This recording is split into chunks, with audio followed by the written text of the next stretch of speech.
SK IAS அகாடமியின் பொதுத்தமிழ் வகுப்பிற்கு உங்களை அன்போடு வரவேற்கிறோம். கடந்த வகுப்பில் பொதுத்தமிழில் எழுத்திலக்கணம் குறித்த அடிப்படை இலக்கணம் நம்ம பார்த்தோம். இந்த வகுப்பில் சொல்லிலக்கணம் அதை பற்றிய அடிப்படை இலக்கணத்தை நம்ம பார்க்க போகிறோம். இப்போ அப்படியே நீங்கள் அப்படி சும்மா ஒரு ரிவிஷன் மாதிரி பண்ணீங்க அப்படின்னா, எழுத்திலக்கணத்தில் நம்ம என்ன பார்த்தோம் அப்படின்னா, எழுத்துக்கள் 2 வகை, முதல் எழுத்து, சார்பு எழுத்து. அதில் பார்த்தீங்கன்னா சுட்டெழுத்து 3, வினா எழுத்துக்கள் 5. சரிங்களா? அதே போல் பார்த்தீங்கன்னா உங்களுக்கு இணை எழுத்துக்கள் பார்த்தோம். ஒற்றளபடையாக 11 எழுத்துக்கள் வரும்னு பார்த்தோம். அதில் 10 மெய்யெழுத்து, ஒரு ஆயுதம் பார்த்தோம். அடுத்து மயங்கொலிகள் 8 எழுத்துக்கள் மயங்கொலிகள் நம்ம பார்த்தோம். சரியாம்மா? அப்போ இதை தான் நம்ம பார்த்தோம். அடுத்து நம்ம பேசிக் என்ன பார்த்தோம் அப்படின்னா, திணை 2, பால் 5, சொற்கள் 4, சொற்கள் இலக்கணத்தில் 4, செய்யுள்ள 4, இலக்கணத்தில் பெயர்ச்சொல், வினைச்சொல், இடைச்சொல், உரிச்சொல், செய்யுள்ள இயற்சொல், திரிசொல், திசைச்சொல், வடசொல். அதை நம்ம பார்த்துருக்குறோம்.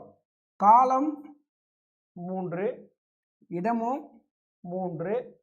காலம் தெரியும், இறந்த காலம், நிகழ்காலம், எதிர்காலம். தன்மை, முன்னிலை, படர்க்கை. நம்ம இதை தான் நம்ம கடைசி கிளாஸில் பார்த்தது. சரியா? அப்போது இப்போ இதில் இந்த கவுண்ட் வருது பார்த்தீங்களா? இது அடிப்படையாக கொண்டது தான் உங்களுக்கு சிலபஸும் இருக்குது. சிலபஸில் உண்டு வினா எழுத்துக்கள், சுட்டெழுத்துக்கள் உண்டு. அதே போல் மயங்கொலி எழுத்துக்கள், மயங்கொலிகள் இல்லை. அங்கே என்ன பண்ணிட்டாங்கன்னா, தன்னகரம், ரன்னகர வேறுபாடு, நகர நகர வேறுபாடு, ரகர ரகர வேறுபாடுன்னு கொடுத்துருப்பாங்க. இணை எழுத்துக்கள் பார்த்தோம். சரியாம்மா? அடுத்து பார்க்குறப்ப இதெல்லாம் அடிப்படையில் உங்களுக்கு பார்த்தோம். இப்போ இந்த சொல் அலகு 1, அலகு 2, இந்த 2 யூனிட்டில் மட்டுமே உங்களுக்கு 40 கேள்வி கேட்குறாங்க.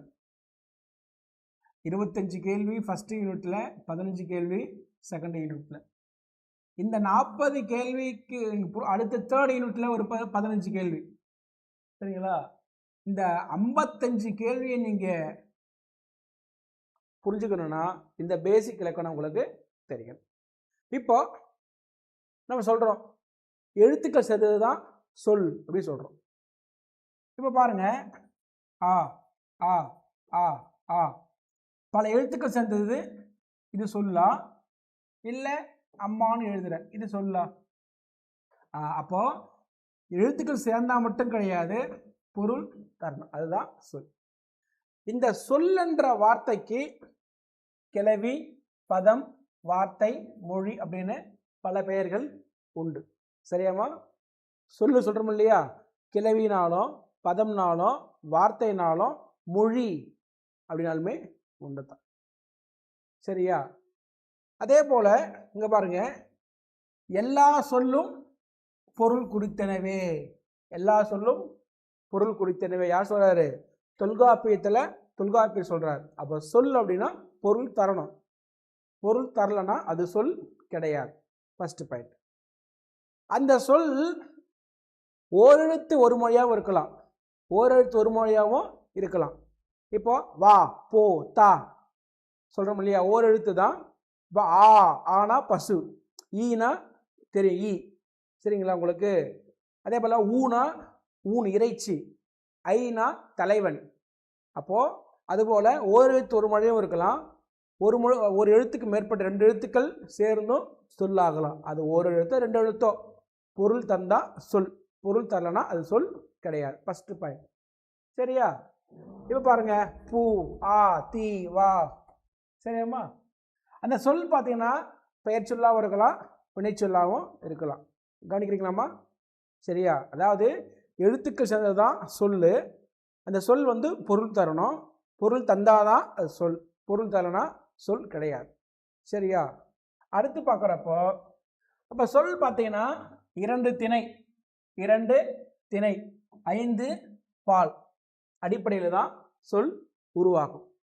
இப்போ பாருங்க, இப்போ ராமன் சொல்றேன். ராமன் என்பது உயர்திணை, ராமன் என்பது உயர்திணை, மாடு என்பது அக்திணை. சரியாப்பா? அப்போ அந்த சொல் பார்த்தீங்கன்னா உயர்திணையாகவும் இருக்கலாம், அக்னியாகவும் இருக்கலாம்.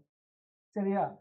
அதே போல ராமன் அப்படின்னா ஆண்பால், சீதைனா பெண்பால், மாணவர்கள் பலர்பால், மாடுனா அக்னியில ஒன்னா இருந்தா ஒன்றன்பால் பிளஸ் கல் வந்தா மாடுகள் வந்தா பலவின் பால். அப்போ சொல் பார்த்தீங்கன்னா ஒன்று ஒரிஜினியா இருக்கணும், இல்லை அக்னியா இருக்கணும். ஐம்பாலில் ஏதோ ஒரு பால் இருக்கணும். அந்த சொல் வெளிப்படையாகவும் பொருளை உணர்த்தும், மறைமுகமாகவும் குறிப்பாகவும் பொருளை உணர்த்தும். சரிங்களா? அது நான் சொல்கிறேன், உங்களுக்கு அடுத்து சொல்கிறேன். அந்த சொல் பார்த்தீங்கன்னா உங்களுக்கு மூவிடங்களில் தன்மையிலையும் வரும், முன்னிலையிலையும் வரும், படற்கையிலையும் வரும். சரியாம்மா? அதே போல் பேச்சு வழக்கிலையும் சொல் பயன்படுத்த முடியும், எழுத்து வழக்கிலையும் சொல் பயன்படுத்த முடியும். சரியா? அப்போது அந்த சொன்னோம் இல்லையா, சொல்லுக்கு வேறு பேர் தான் மொழி. தனிமொழி, தொடர்மொழி, பொதுமொழி. சரியா? இப்போ இந்த ஸ்லைடு பார்க்கணும் கிடையாது. ஒரு சொல் தனித்து வந்து பொருள் தந்தா அது தனிமொழி. சரியாம்மா? ஒரு சொல் சிங்கிளா வருது, பொருள் தருது, தனிமொழி. 2 சிங்கிள் சேர்ந்து சென்டென்ஸா ஃப்ரேம் ஆகுது, அதான் தொடர்மொழி. சரியாப்பா? இப்போ பாருங்க, இப்போ ராமன் சொல்றேன், ஒரு வார்த்தை தானே, அப்போ தனிமொழி. ராமன் சென்றார், 2 தனிமொழி சேர்ந்து ஒரு தொடரா உருவாகிடுச்சு. அப்போ அது என்னது? தொடர்மொழி. புரியுதாம்மா? ஒரு சொல் தனித்து வந்தால் தனிமொழி, ஒன்றுக்கு மேற்பட்ட சொற்கள் சேர்ந்து வந்து தொடராக இருந்தால் தொடர்மொழி. சரியா? அடுத்து பாருங்க, பொதுமொழி. லாஸ்ட் கிளாஸில் நான் நடத்தினேன் உங்களுக்கு இதே தான், அது அங்கேயே நடத்திட்டேன், நான் திரும்பவும் நடத்தேன். நான் சொன்னேன், இப்போ நான் வந்து பிள்ளைங்களுக்கு பேரண்ட்டாக இருக்கிறேன், இங்கே டீச்சராக இருக்கிறேன். 1 பர்சன் ஞாபகம் வருதா? ஞாபகம் வருதா? 1 person multiple character, it is depend upon the place, நம்ம செய்கிற வேலை. அது மாதிரி தான் அங்கே நான் வந்து குழந்தைங்களுக்கு அப்பாவாக இருக்கிறேன், இங்கே வந்து டீச்சராக இருக்கிறேன்.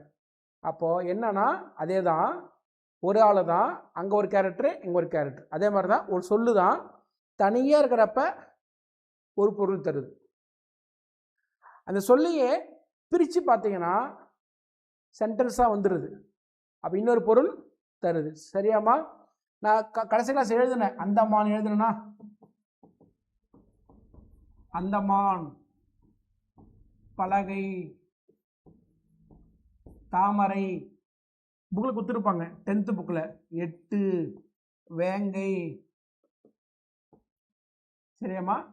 இதெல்லாம் சிங்கிள் தனி சொல்லு தானே. அந்தமான் தீவை குறிக்குதா? இது புரிஞ்சிச்சா உங்களுக்கு? இப்போ இந்த சொல்லியே பிரிச்சிங்கன்னா அந்த ப்ளஸ் மான், பல ப்ளஸ் கை, தா ப்ளஸ் மறை, 8 அப்படின்னா எல் ப்ளஸ் தூ, தூனா உன், வேங்கைனா வேகுகின்ற கை. அப்போ தொடர்மொழியா பொருள் தருதா? அப்போ ஒரு சொல்லுதான் தனிமொழிக்கும் பொதுவாக இருக்கு, தொடர்மொழியாகவும் பிரிந்து நின்று பொதுவாக, அதுதான் பொதுமொழி. சரியா? இது புரிஞ்சிச்சு. அடுத்து பாருங்க, திணை. எது உயர்திணை?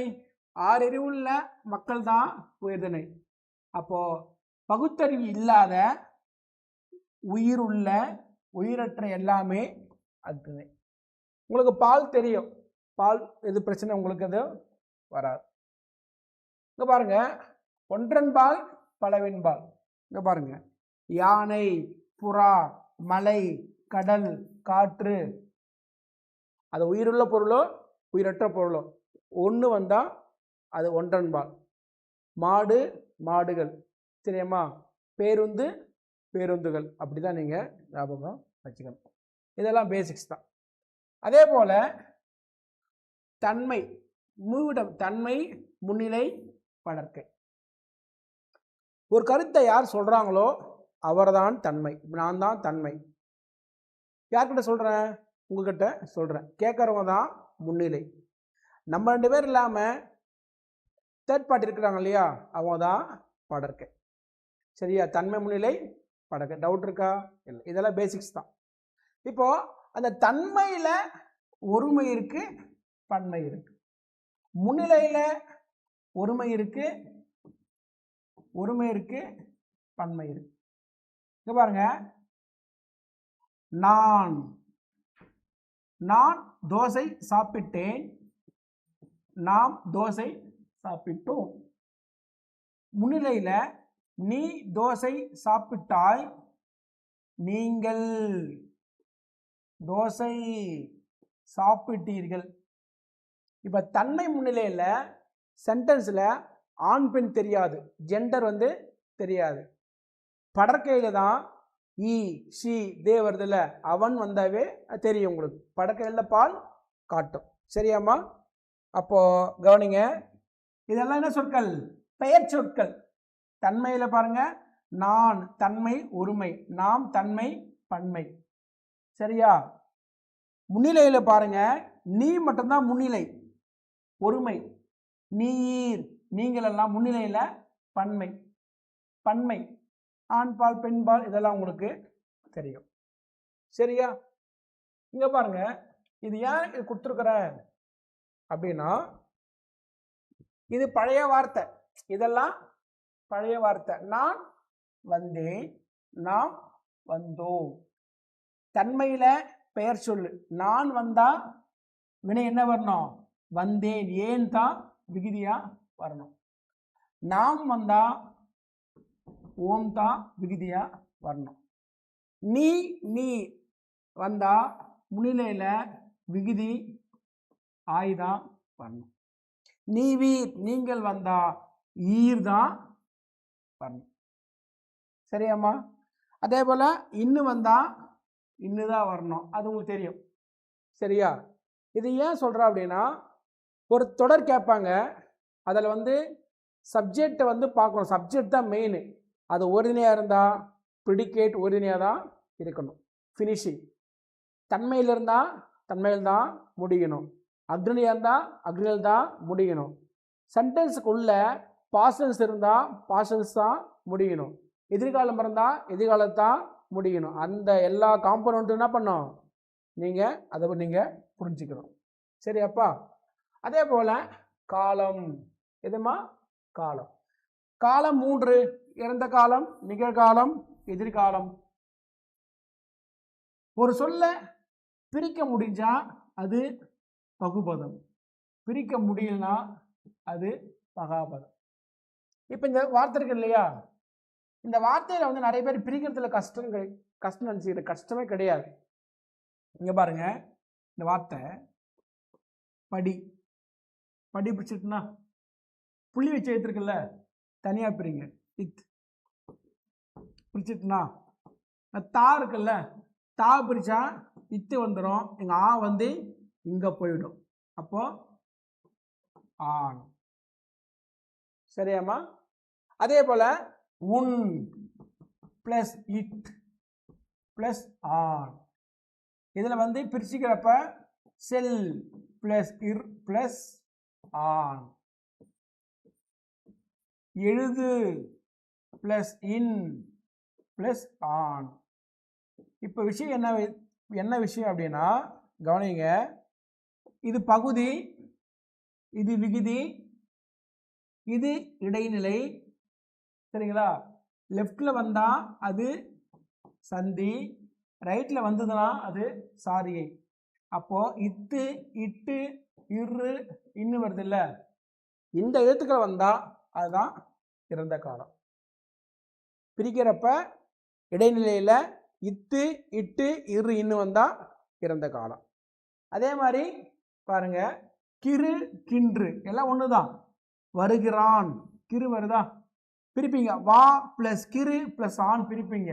கிரு தான் காலப்போக்கில் கின்றுன்னு மாறிடுச்சு. எல்லாம் ஒண்ணுதான்.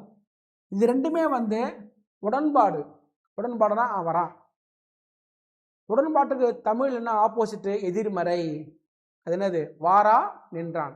அது பிரிக்கிறப்ப வா பிளஸ் ஆனின்று பிளஸ் ஆண், ஆணின்று வருது இல்லையா, எதிர்மறை.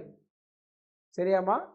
அப்போ இந்த 4 எழுத்துக்கள் இறந்த காலம், இந்த 2 சொல் பார்த்தீங்கன்னா உங்களுக்கு நிகழ்காலம், இப்பு இவ்வு இக்கு வந்து எதிர்காலம். சரியா? அப்போ டவுட் இருக்கா? அதில் எதுவுமே டவுட்ஸு எதுவும் இல்லை. சரி, அடுத்து பார்க்குறப்ப இலக்கண சொற்கள் பார்த்தீங்கன்னா பெயர்ச்சொல், வினைச்சொல், இடைச்சொல், உரிச்சொல். இப்போ விஷயம் என்ன அப்படின்னா, பெயர்ச்சொல் வேற்றும் உறுப்புகளை ஏற்கும், ஆனால் காலம் காட்டாது. காலம் காட்டாது. சரியாம்மா? புரியுதாம்மா? புத்தகம், சரிங்களா? சரிங்களா? புத்தகம், பாம்பு, மீன், சரிங்களா? மலை, இந்த சொற்கள் காலம் காட்டுதா? இல்லை. ஆனால் மீனை, மலையை, பாம்பை என்ன வருது? பெயரோட ஐ ஆள் கூ சேருது இல்லை, அப்போதான் அது பெயர் சொல். அப்போ பெயர் சொல்லலாம் உறுப்புகளை ஏற்கணும், காலம் காட்டாது. எக்ஸப்ட் இந்த சொல்லு மட்டும் காலம் காட்டும்.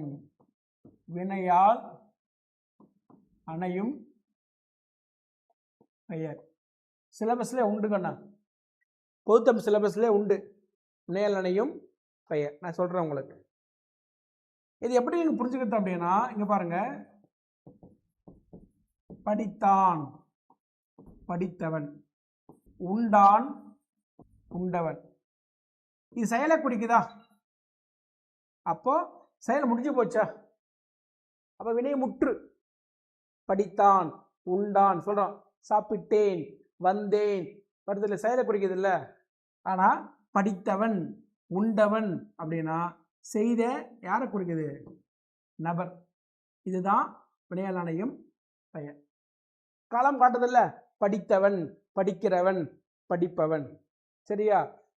இப்ப இந்த ஐ போடுங்களேன். படித்தவனை பார்த்தேன், உண்டவனை பார்த்தேன்.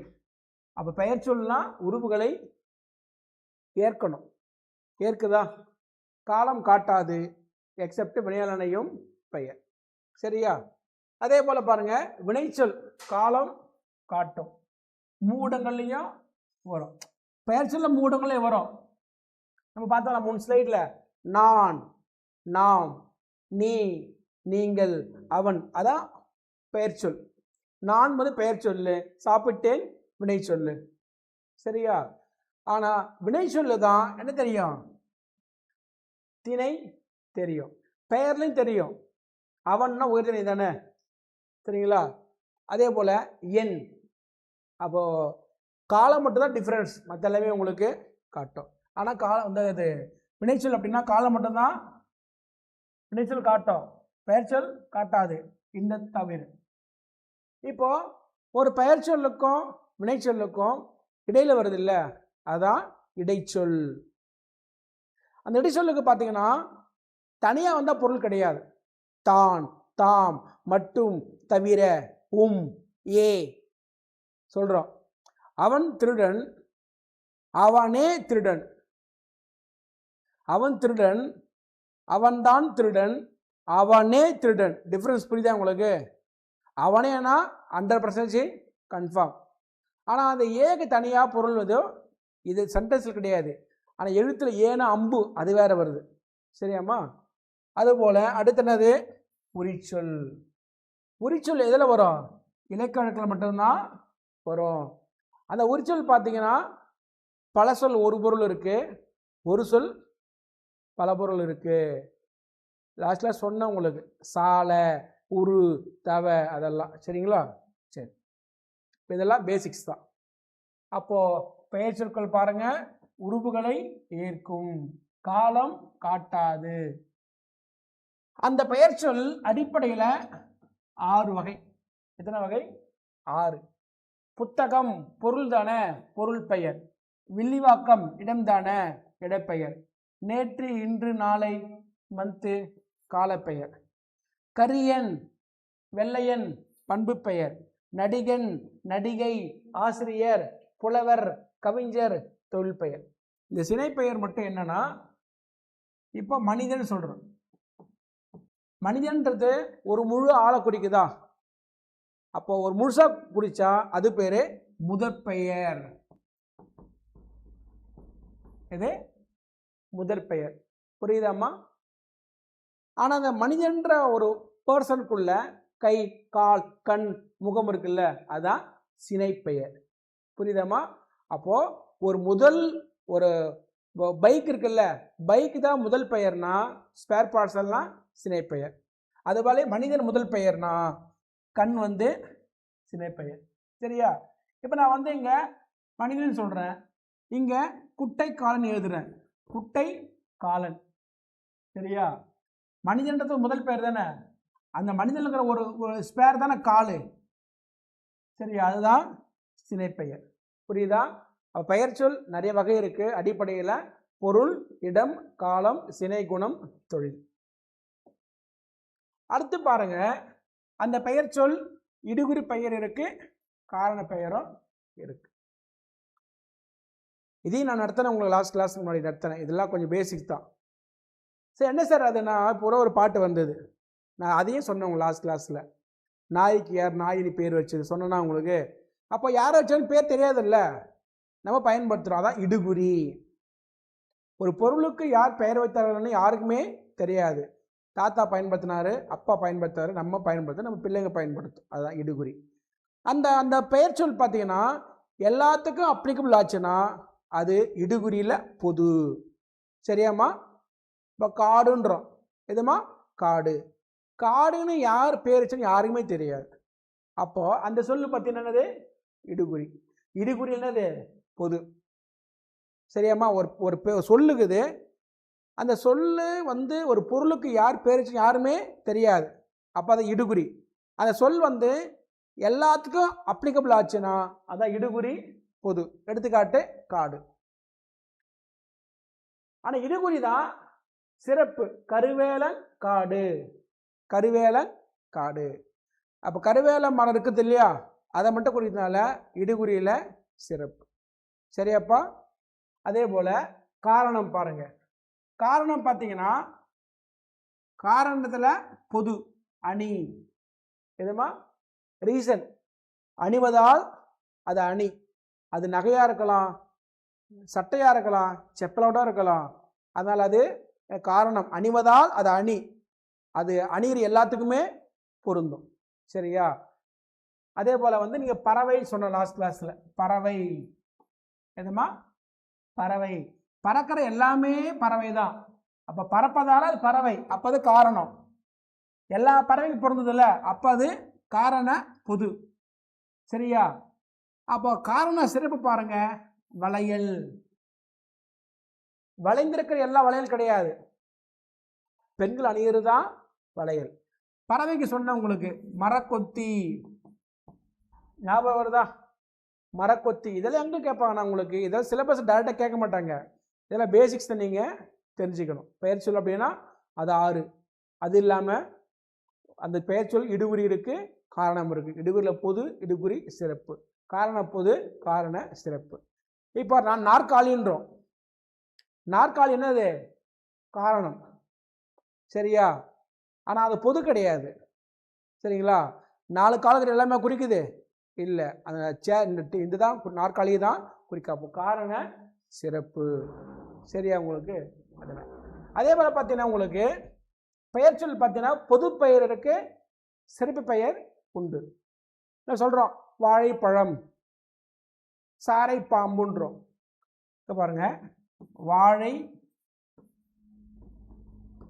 பழம், சாரை பாம்பு. இது எல்லா பழத்தையும் குறிக்குதா? எல்லா பாம்பையும் குறிக்குதா? அப்ப இதுதான் பொது பெயர். பொது பெயர். இந்த பழத்துல ஒரு ஸ்பெஷல் தான் சிறப்பு பெயர். அப்போ சிறப்பு பெயரும் பொது பெயரும் வருவதுதான் இரு பெயர் ஒட்டு பண்பு தொகை. இரு பெயரொட்டு பண்பு தொகை. இந்த ஒற்று வருது பாருங்க, இரு பெயரொட்டு பண்பு தொகை. சரியாமா? புரிஞ்சிச்சா? அண்ணா புரிஞ்சுதாமா? சரி. அடுத்து சொன்ன பார்த்தீங்களா? வந்தான் வந்தவன், படித்தான் படிக்காதவன். படிக்கவில்லை அப்படின்னா ஆக்ஷன், படிக்காதவன்னா பர்சன். சரிங்களா? திருக்குறளையும் சொன்னேன், அகழ்வார் இகழ்வார் ஞாபகம் வருதா? அகழ்ந்தான்னா வினை சொல்லு, அகழ்வர் அதாவது அகழ்வார்னா இல்லை அகழ்ந்தவன்னா வினையலனையும் பெயர். இகழ்ந்தான்னா திட்டினான், இகழ்பவர்னா திட்டியவர், அதான் வினையலனையும் பெயர். சரியாமா? இங்க பாருங்க, வாழை மரம் முதல் பெயர்னா அதில் இருக்கிற ஸ்பேர் தான் சினை பெயர். மனிதர் முதற் பெயர்னா அதில் ஸ்பேர் தான் சினை பெயர். புரிஞ்சிச்சா உங்களுக்கு? இந்த கிளாரிட்டி உங்களுக்கு இருக்கணும். சரியா? அடுத்து பார்க்குறப்போ அதாங்க கொடுத்துருக்குறேன். சரியா? முழு உறுப்பையும் சொல்றது முதல் பெயர், முழு உறுப்பில் இருக்கிற ஸ்பேர் தான் சினை பெயர். புரிஞ்சிச்சா? சரி. அடுத்து ஆகு பெயர் சிலபஸில் கிடையாது, கேள்வி கேட்க மாட்டாங்க, கன்ஃபார்ம். ஆனால் தெரிஞ்சுக்கிங்க, ஆகுபெயர் பல வகை உண்டு. சரியா? இது என்ன அப்படின்னா, இப்போ பாருங்க, ஊர் சிரித்தது, இங்க ஊரா சிரிச்சது? யார் சிரிச்சாங்க? அப்போ இந்த ஊர் என்ற ஒரு பெயர் சொல் ஊரை குறிக்காது, ஊரில் உள்ள மக்களுக்கு ஆகி வருது இல்ல, அதுதான் ஆகுபெயர். சரியாமா? அப்போ ஒரு பொருளோட பேரு அதை குறிக்காது, அதனோட தொடர்புடைய தொடர்பு பாருங்க, ஊர் தான் மக்கள் வாழறாங்க. சரியா? இதுதான் என்னது? ஆகுபெயர். ஆகுபெயர்ல பல வகை இருக்கு, சொல்லுவாங்க 16 வகை ஆகுபெயர் இருக்குது. எத்தனை வகை? 16 வகை. ஆகுதை மட்டும் தெரிஞ்சு வச்சுக்கோங்க. இது வேற ரொம்ப எல்லாம் வேணாம், சிலபஸ்ல கிடையாது. சரியா? இப்போ நீங்க சொல்றீங்க, நான் ஒரு எக்ஸாம்பிள் சொல்றேன். பாரதியை படித்தேன்னு சொல்றீங்க. பாரதியை படிக்கிறீங்க, என்ன படிக்கிறீங்க? பாரதி எழுதிய நூல் தானே. கவனிங்க, ஆகுபெயர்ல ஒரு ட்ரிக்ஸ் இருக்கு. என்ன ஆகுபெயரோ அதை குறிக்காது. சரியாமா? இப்ப பாருங்க, ஆகுபெயர்ல பல வகை உண்டு. இங்க பாருங்க, கர்த்தா ஆகுபெயர். இதுக்கு எக்ஸாம்பிள் தான் பாரதியை படித்தேன். பாரதியை படிக்கிறீங்க, பாரதி எழுதிய நூல் தானே. அப்போ கர்த்தாவை குறிக்காம கருவியை குறிக்கும், அதான் கர்த்தா ஆகுபெயர். சொல்ல புரியுதா? ஊரை குறிக்காம மக்களை குறிக்குது இல்ல, இதுதான் என்ன ஆகுபெயர்? இடவாகுபெயர். என்ன ஆகுபெயர்? ஊர்னு இடம் தானே, ஆனா அந்த ஊர் நம்ம இடத்தையா குறிக்குது? எதை குறிக்குது? இடத்தில் உள்ள மக்கள், ஆனா பேர் மட்டும் இடவாகுபெயர். இது எப்படி தெரியுமா உங்களுக்கு? அதாவது பார்த்தீங்கன்னா, கண்ணு இல்லாமல் இருப்பான், ஆனா பேர் மட்டும் என்ன இருக்கும்? கண்ணாயிரம் இருக்கும். அது மாதிரி என்ன ஆகுபெயரோ அதை குறிக்காது. சரியாம்மா? புரிஞ்சுதாம்மா? இது சிலபஸ்ல இல்லை, நம்ம அப்படியே ஸ்கிப் பண்ணுறோம். அடுத்து இது சிலபஸ்ல உண்டு. இதெல்லாம் என்ன உண்டு? தொழில் பெயர். சரியாம்மா? இப்போ பெயர் சொல் அப்படின்னா காலம் காட்டாது, உருபுகளை ஏற்கும். வினைச்சொல் அப்படின்னா காலம் காட்டும். இது வகைப்பாடு எங்க வருது? பெயர்ல தான் வருது. நம்ம பார்த்தோம் இல்லையா? பெயர் சொல் பார்த்தீங்கன்னா பொருள், இடம், கால், சினை, குணம், தொழில் பார்த்தோம். இடுகுறி பார்த்தோம், காரணம் பார்த்தோம். அதுக்கப்புறம் முதற் பெயர் பார்த்தோம், சினை பெயர் பார்த்தோம். அடுத்து என்ன கடைசியா பார்த்தோம்? வினையலனையும் பெயர் பார்த்தோம். அதே மாதிரி தான் தொழில் பெயர். இந்த விஷயம் என்னன்னா, இங்க பாருங்க, படித்தல், ஆடல், நடிப்பு, எழுதுதல், பொருத்தல் வருது இல்ல. இதை பார்த்தீங்கன்னா இதெல்லாம் பிரிக்கலாம். சரிங்களா?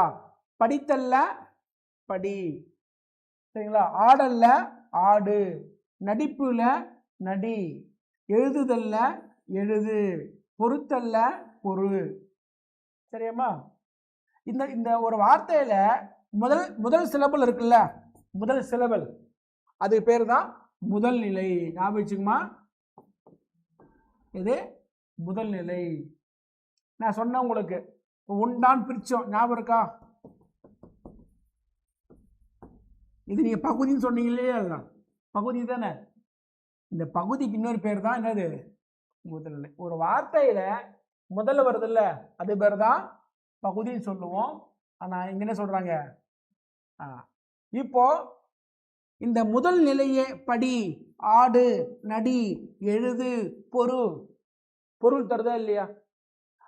அந்த தொழிலை குறிக்குது இல்ல, குறிக்குதா இல்லையா? அடித்தல் அடி, சிரித்தல் சிரி, பார்த்தல் அதான் தொழில் பெயர். அதுதான் தொழில் பெயர். ஆங்கிலத்தை சொல்லுவாங்களே gerund, walking, singing, dancing, ING போடுறீங்கல்ல, அதான் தொழில் பெயர். ஆனால் தொழில் பெயர் பார்த்தீங்கன்னா ரூட்டு. இப்போ இது ரூட்டு வித் சஃபிக்ஸ், விகுதி. சரியாம்மா? இப்போ பார்த்தல் என்ன வருது? பார் பிளஸ் இத் பிளஸ் அல் வருது இல்ல, அதான் விகுதி. சரியா? இப்போ பாருங்க, அப்போ பாருங்க, நட, இது நட. நட பிளஸ் அல் சேர்ந்தா வரும், நடத்தல் வந்துடும். நட பிளஸ் ஐ சேர்ந்தா வரும், நடை வந்துடும். அப்போ ஒரு பகுதியோட எந்த உறுப்பு சேருதோ அதை பொறுத்தா அது பெயர், அது வந்து தொழில் பெயரும் வரும், வினைச்சொல்லாகவும் வரும். புரியுதா உங்களுக்கு? அது தொழில் பெயர் என்னது? என்ன சொல்றாங்க? ஒரு செயல். பாருங்க, ஒரு செயல், அதாவது ஒரு வினை, ஒரு வேர்ப் தான், ஆனா பார்க்கறதுக்கு பெயர் மாதிரி இருக்கும். புரியுதா? அடித்தல்ல அடி ஆக்ஷன் தானே, ஆனா வார்த்தையை பார்க்கறப்ப நவுன் மாதிரி இருக்கும். பார்த்தல், சிரித்தல், அது மாதிரி. சரியா? அந்த தொழில் பெயர் இரண்டு வகைமா. இத்தனை வகை. முதல்நிலை தொழில் பெயர், முதல்நிலை திரிந்த தொழில் பெயர். முதல்நிலைனா அது பேர் என்னது? பகுதி. எதுமா? பகுதி.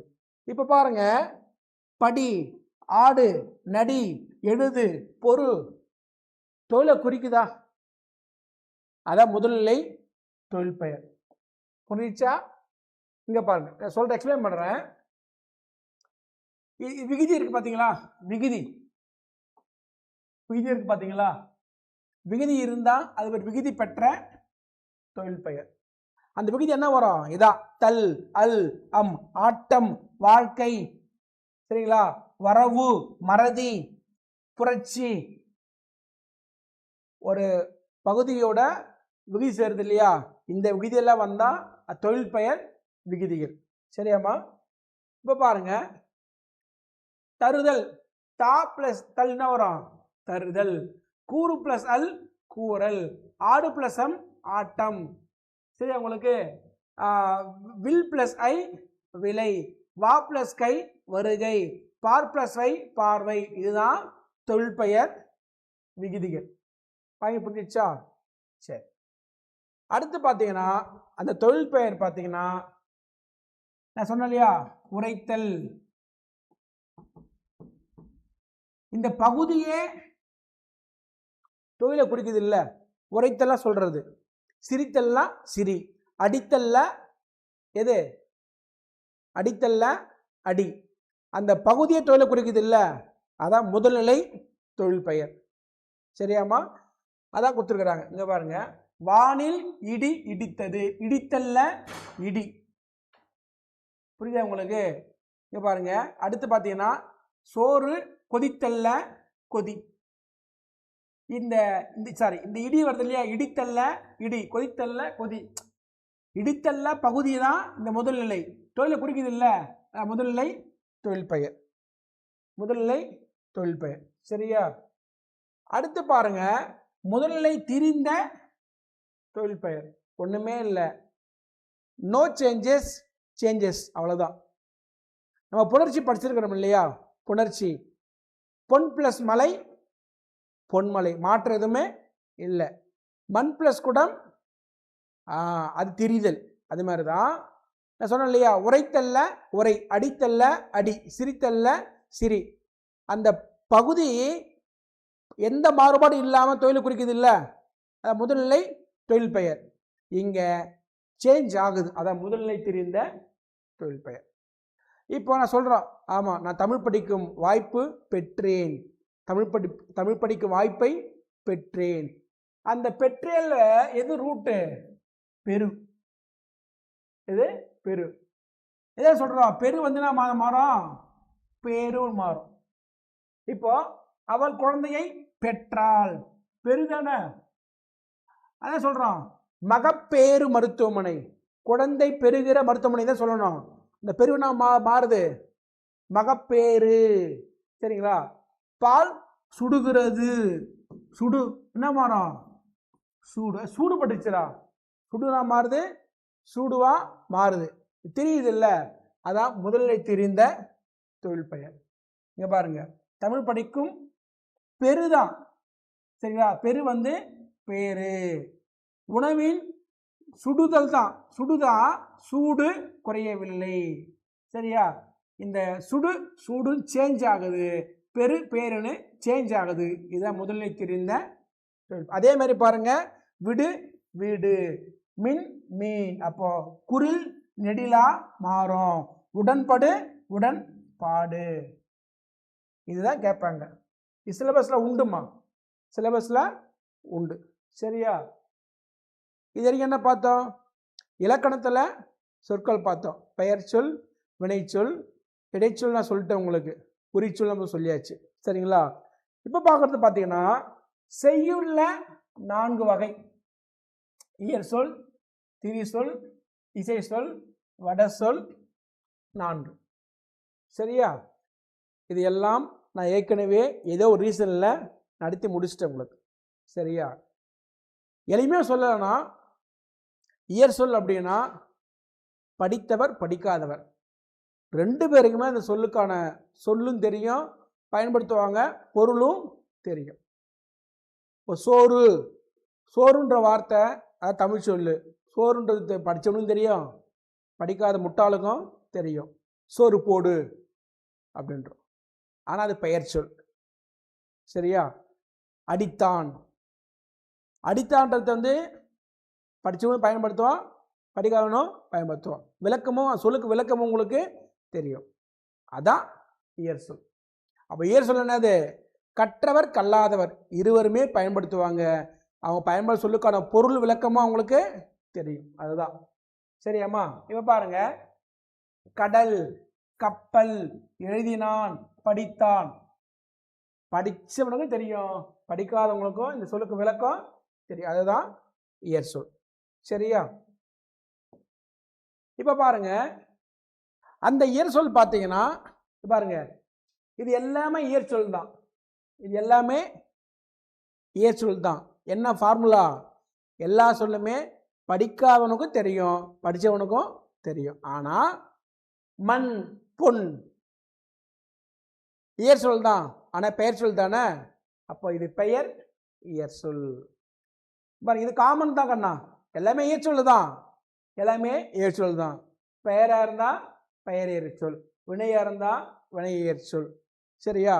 இப்போ நம்ம சொல்றோம் ஐ, ஆல், கூ, இன், அது, கண், இதெல்லாம் சொல்றோம் வேற்றுமை உறுப்புகள் சொல்றோமா? படிச்சதும் சொல்றோம். படிக்காதவங்க கூட அவனை பார்த்தேன், கத்தியால் வெட்டுவேன், எனக்கு மதுரைக்கு சென்றேன், ஐ, ஆல், கூ என்ற எழுத்து ஆட்டோமேட்டிக்காக என்ன பண்ணுறான்? அவனும் சொல்கிறான். அப்போ அது இடை இயற் சொல். படிக்காதவங்க கூட சொல்கிறான் மாநகரம்ன்றான். மானா பெரியன்ற, மானா பெரிய, அது விளக்கம் தெரியாமல் என்ன பண்ணுறான்? அவனும் அது விளக்கம் தெரியும், ஆனால் அவன் பயன்படுத்துகிறான்ல, அதுதான் உரி இயற் சொல். இதுதான் சிலபஸில் டைரெக்டாக இல்லை, இன்டைரக்டாக உங்களுக்கு கேட்க வாய்ப்பு உண்டு. ஆக மொத்த இயற் சொல் அப்படின்னா கற்றவர் கல்லாதவர் 2 பேருமே தெரியும். அப்போ எல்லாமே இயற் சொல் தான், எல்லாருக்குமே தெரியும். அது பெயராக இருந்தால் பெயர் இயற் சொல், வினையாக இருந்தால் வினையர். புரிஞ்சிச்சம்மா? சரியா? அடுத்து பார்க்குறப்போ திரி சொல். அப்படியே ஆப்போசிட், அப்படியே ஆப்போசிட். படிச்சவங்க மட்டும்தான் தெரியும், படிச்சவங்க மட்டும்தான் தெரியும். இங்க பாருங்க, வங்கூழ், அழுவம், சாற்றினான், உருபயன், சொல்லுக்கெல்லாம் படிக்காதவங்களுக்கு தெரியாது. இங்க பாருங்க, வங்கூழ்னா காற்று, அழுவம்னா கடல், சாற்றினான்னா சொன்னான், உருபயன்னா மிகுந்த பயன். சரியா? பெயராகிறதுனால பெயர் திரிசொல், வினையாகிறதுனால வினை திரிசொல், இடையாகிறதுனால இடை திரிசொல். இப்போ சொல்றோம், தாயை போல புள்ள, நூலை போல சேலை. இந்த போலன்ற வார்த்தைய அங்க போட்டோம்னா அது இடை இயற் சொல். ஆனா போலன்ற வார்த்தை இல்லாம தாய் ஒப்ப, தாய் ஒப்ப, அண்ணன் மான எல்லாம் ஒண்ணுதான். சொல்ல புரியுதாமா? அதாவது படிக்காதவன் சொல்றான், தாயை போல புள்ள, நூலை போல சேலைன்றான். போல வருது இல்ல, போலன்றதுக்கு ஆல்டர்னேட் உருவு தான் அண்ணன் மான. அதை படிச்சு மட்டும்தான் பயன்படுத்துறான். சரிங்களா? அதே மாதிரிதான் கூர்முனை, கூர்முனை, உருப்பசி, உருப்பசினா அதிக பசி அப்படின்னு படிச்சவன் தான் பயன்படுத்துறான். இதுதான் திரிசொல். சரிங்களா? இந்த திரிசொல் 2 வகைப்படும். இந்த திரிசொல் 2 வகைப்படும். இதெல்லாம் புத்தகத்தில் இருக்குமா? புத்தகத்தில் எல்லாமே கிளியரா கொடுத்துருக்குறாங்க. எல்லாமே என்ன தெரியுமா?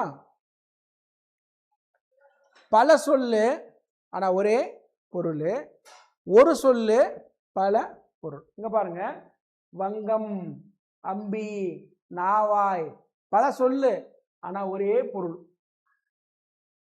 சரியாம்மா? அதே மாதிரி பாருங்க, தத்தை, தத்தை, சுகம்ன்றோம், எல்லாம் கிளிதான், எல்லாமே கிளிதான். அதே போல பார்த்தா உங்களுக்கு சொன்ன இல்லையா, மொழிந்தான், மொழிந்தான், செப்பினான், எல்லாம் என்ன பொருள்? சொன்னான், அதான். சரிங்களா? அதே போல இப்போ அப்படியே ஆப்போசிட், ஒரு சொல்லு பல பொருள். இதழ் வருது இல்ல, பூ, தாமரை பூவோட இதழ் இருக்கு, நம்ப இதழ் இருக்கு, கண்ணுடைய ரப்பர்கள்ல எல்லாமே இதழ்கள் தான். ஒரு சொல்லுக்கு பல பொருள். அப்போ ஞாபகங்க, திரிசொல் தான் 2 வகை. சரிங்களா? பல சொல் ஒரு பொருள், ஒரு சொல் பல பொருள். சரியா? சரி. அதே போல திசை சொல். என்னமா திசை சொல்? என்னன்னா, தமிழகத்தை ஒட்டி ஆந்திரா, கர்நாடகா, கேரளா இருக்கு இல்லையா, அந்த மொழி சொற்கள் தமிழ்ல கலந்துரும். அதான் நம்ம திசை சொற்கள். இங்க பாருங்க, இந்த சாவி, ஜன்னல், பண்டிகை, ரயில் வருது இல்லையா, இதெல்லாமே பிறமொழி சொற்கள், பிறமொழி சொற்கள். சரிங்களா? இப்ப பாருங்க, இங்க பாருங்க, நம்ம என்ன சொல்றோம்? சென்னையில பசுன்றோம். என்ன சொல்றோம்? பசுன்றோம். ஆனா சவுத் பக்கம்லாம் பார்த்தீங்கன்னா, பாண்டிய நாடு, மதுரை தவிர பார்த்தீங்கன்னா மற்ற நாடுகள் பார்த்தீங்கன்னா அந்த காலத்துல பெற்றம். சரியா? நம்ம கேணின்றோம். கேணினா இங்க சென்னையில வயல், அந்த கேணினா என்னது? கிணறு, சவுத்து பக்கத்துல. சரிங்களா? அப்போ இதெல்லாம் வந்து பார்த்தீங்கன்னா அவங்க தமிழ் கலந்த திசை சொற்கள். அது மாதிரி உங்களுக்கு கேட்பாங்க. ஒரு டேபிள் நான் கொடுத்துருவேன் உங்களுக்கு, எந்தெந்த சொற்கள்லாம் திசை சொற்கள் அப்படின்னு கொடுத்துருவேன். இப்போ சாவி, ஜன்னல்லாம் பார்த்தீங்கன்னா இதெல்லாம் பார்த்தீங்கன்னா ஒரு சமஸ்கிருத வார்த்தை, ரயில். சரிங்களா? அது போர்ச்சுகீஸ் வார்த்தை. சரிங்களா? அது மாதிரிங்க பார்த்துக்கலாம். இப்போ நம்ம ஏர் சொல் பார்த்தாச்சு, திரிசொல் பார்த்தாச்சு. சரிங்களா? அடுத்து என்ன பார்த்தோம்? திசை சொல் பார்த்தாச்சு. பெற்ற பசு என்ன பண்ணுறோம்? பெற்றம்ன்றான். கேணி வந்து கிணறுன்றான். அந்த கேணி இங்கே வேற ஒரு பொருள். அடுத்து பார்த்தீங்கன்னா வட சொல். அது 2 வகை வட சொல், தற்சமம் இருக்கு, தற்பமம் இருக்கு. இது ரொம்ப சிம்பிள், இது கன்ஃபியூஸே கிடையாது. தமிழ், சமஸ்கிருதம் இரு மொழிகளிலும் உள்ள பொது எழுத்து இருக்கு இல்லையா, காமன் லெட்டர்ஸ், அந்த லெட்டர்ஸ்ல வரக்கூடிய வார்த்தை தான் தற்சமம். சரியா? இங்க பாருங்க, சொல்றோம் கமலம், கமலாயம், தமிழ் இருக்கா, சமஸ்கிருத எழுத்துக்கள் இருக்கு. அலங்காரம், குங்குமம், சொல்றோமா இல்லையா, அந்த எழுத்துக்கள் தமிழ் மொழியிலும் இருக்கு, சமஸ்கிருதத்திலையும் இருக்கு. அதான் தற்சமம். தற்பவம்னா சமஸ்கிருத வார்த்தையை நம்ம தமிழ் படுத்துறோம்ல, வருஷம், வருடம். சீதா, அதாவது பார்த்தீங்கன்னா சீதா, சீதை, மாலா, மாலை. சரிங்களா? இப்போ வந்து பார்த்தீங்கன்னா ஹரிகிருஷ்ணன், ஹரி என்ன பண்றோம், ஹரி போடுறோம். லாபம், லாபம் போடுறோம். ராமன், இராமன் போடுறோம். அதான் தற்பவம். புரியுதாமா? அப்ப தற்சமம்னா தமிழ் சமஸ்கிருதத்தில் இருக்கிற காமன் எழுத்து இருக்கு இல்லையா, அதுல வர எழுத்து சொற்கள் தான் தற்சமம். தற்சமம்னா இருமொழிகளுக்கு சமமா இருக்கிற எழுத்துக்கள். தற்பவம்னா சமஸ்கிருத வார்த்தையை நம்ம தமிழ் படுத்தணும்ல, அதான் என்னது, இங்க பாருங்க. லக்ஷ்மி என்ன பண்றோம், லக்ஷ்மி. விஷம், விடம். பத்மம், பதுமம் அப்படின்னு சொல்றோம். இதையே பார்த்துக்கோ. சரியா? அடுத்து இந்த சொற்கள் இருக்குல்ல, சொற்கள் பார்த்தீங்கன்னா வழக்கு. வழக்கு அப்படின்னா முறை. வழக்குனா முறை. அது இயல்பு வழக்கு இருக்கு, தகுதி வழக்கு இருக்கு. ஒண்ணுமே இல்லை. வழக்கு அப்படின்னா நம்ம எப்படி பேசணும். சில இடங்கள்ல இப்போ நம்ம வீட்டில் என்ன பண்றோம், இயல்பா பேசுறோம். ஒரு அவையில் எப்படி பேசுறோம், தகுதி அறிந்து பேசுறோம். அதே மாதிரி தான் இங்க வழக்கு. அந்த காலத்து 2 வழக்கு, இயல்பு வழக்கு, தகுதி வழக்கு. அந்த இயல்பு வழக்கம் 3 வகை, தகுதி வழக்கம் 3 வகை. Very simple. சரியா? அதுல முதல்ல பார்த்தீங்கன்னா இலக்கணம் உடையது.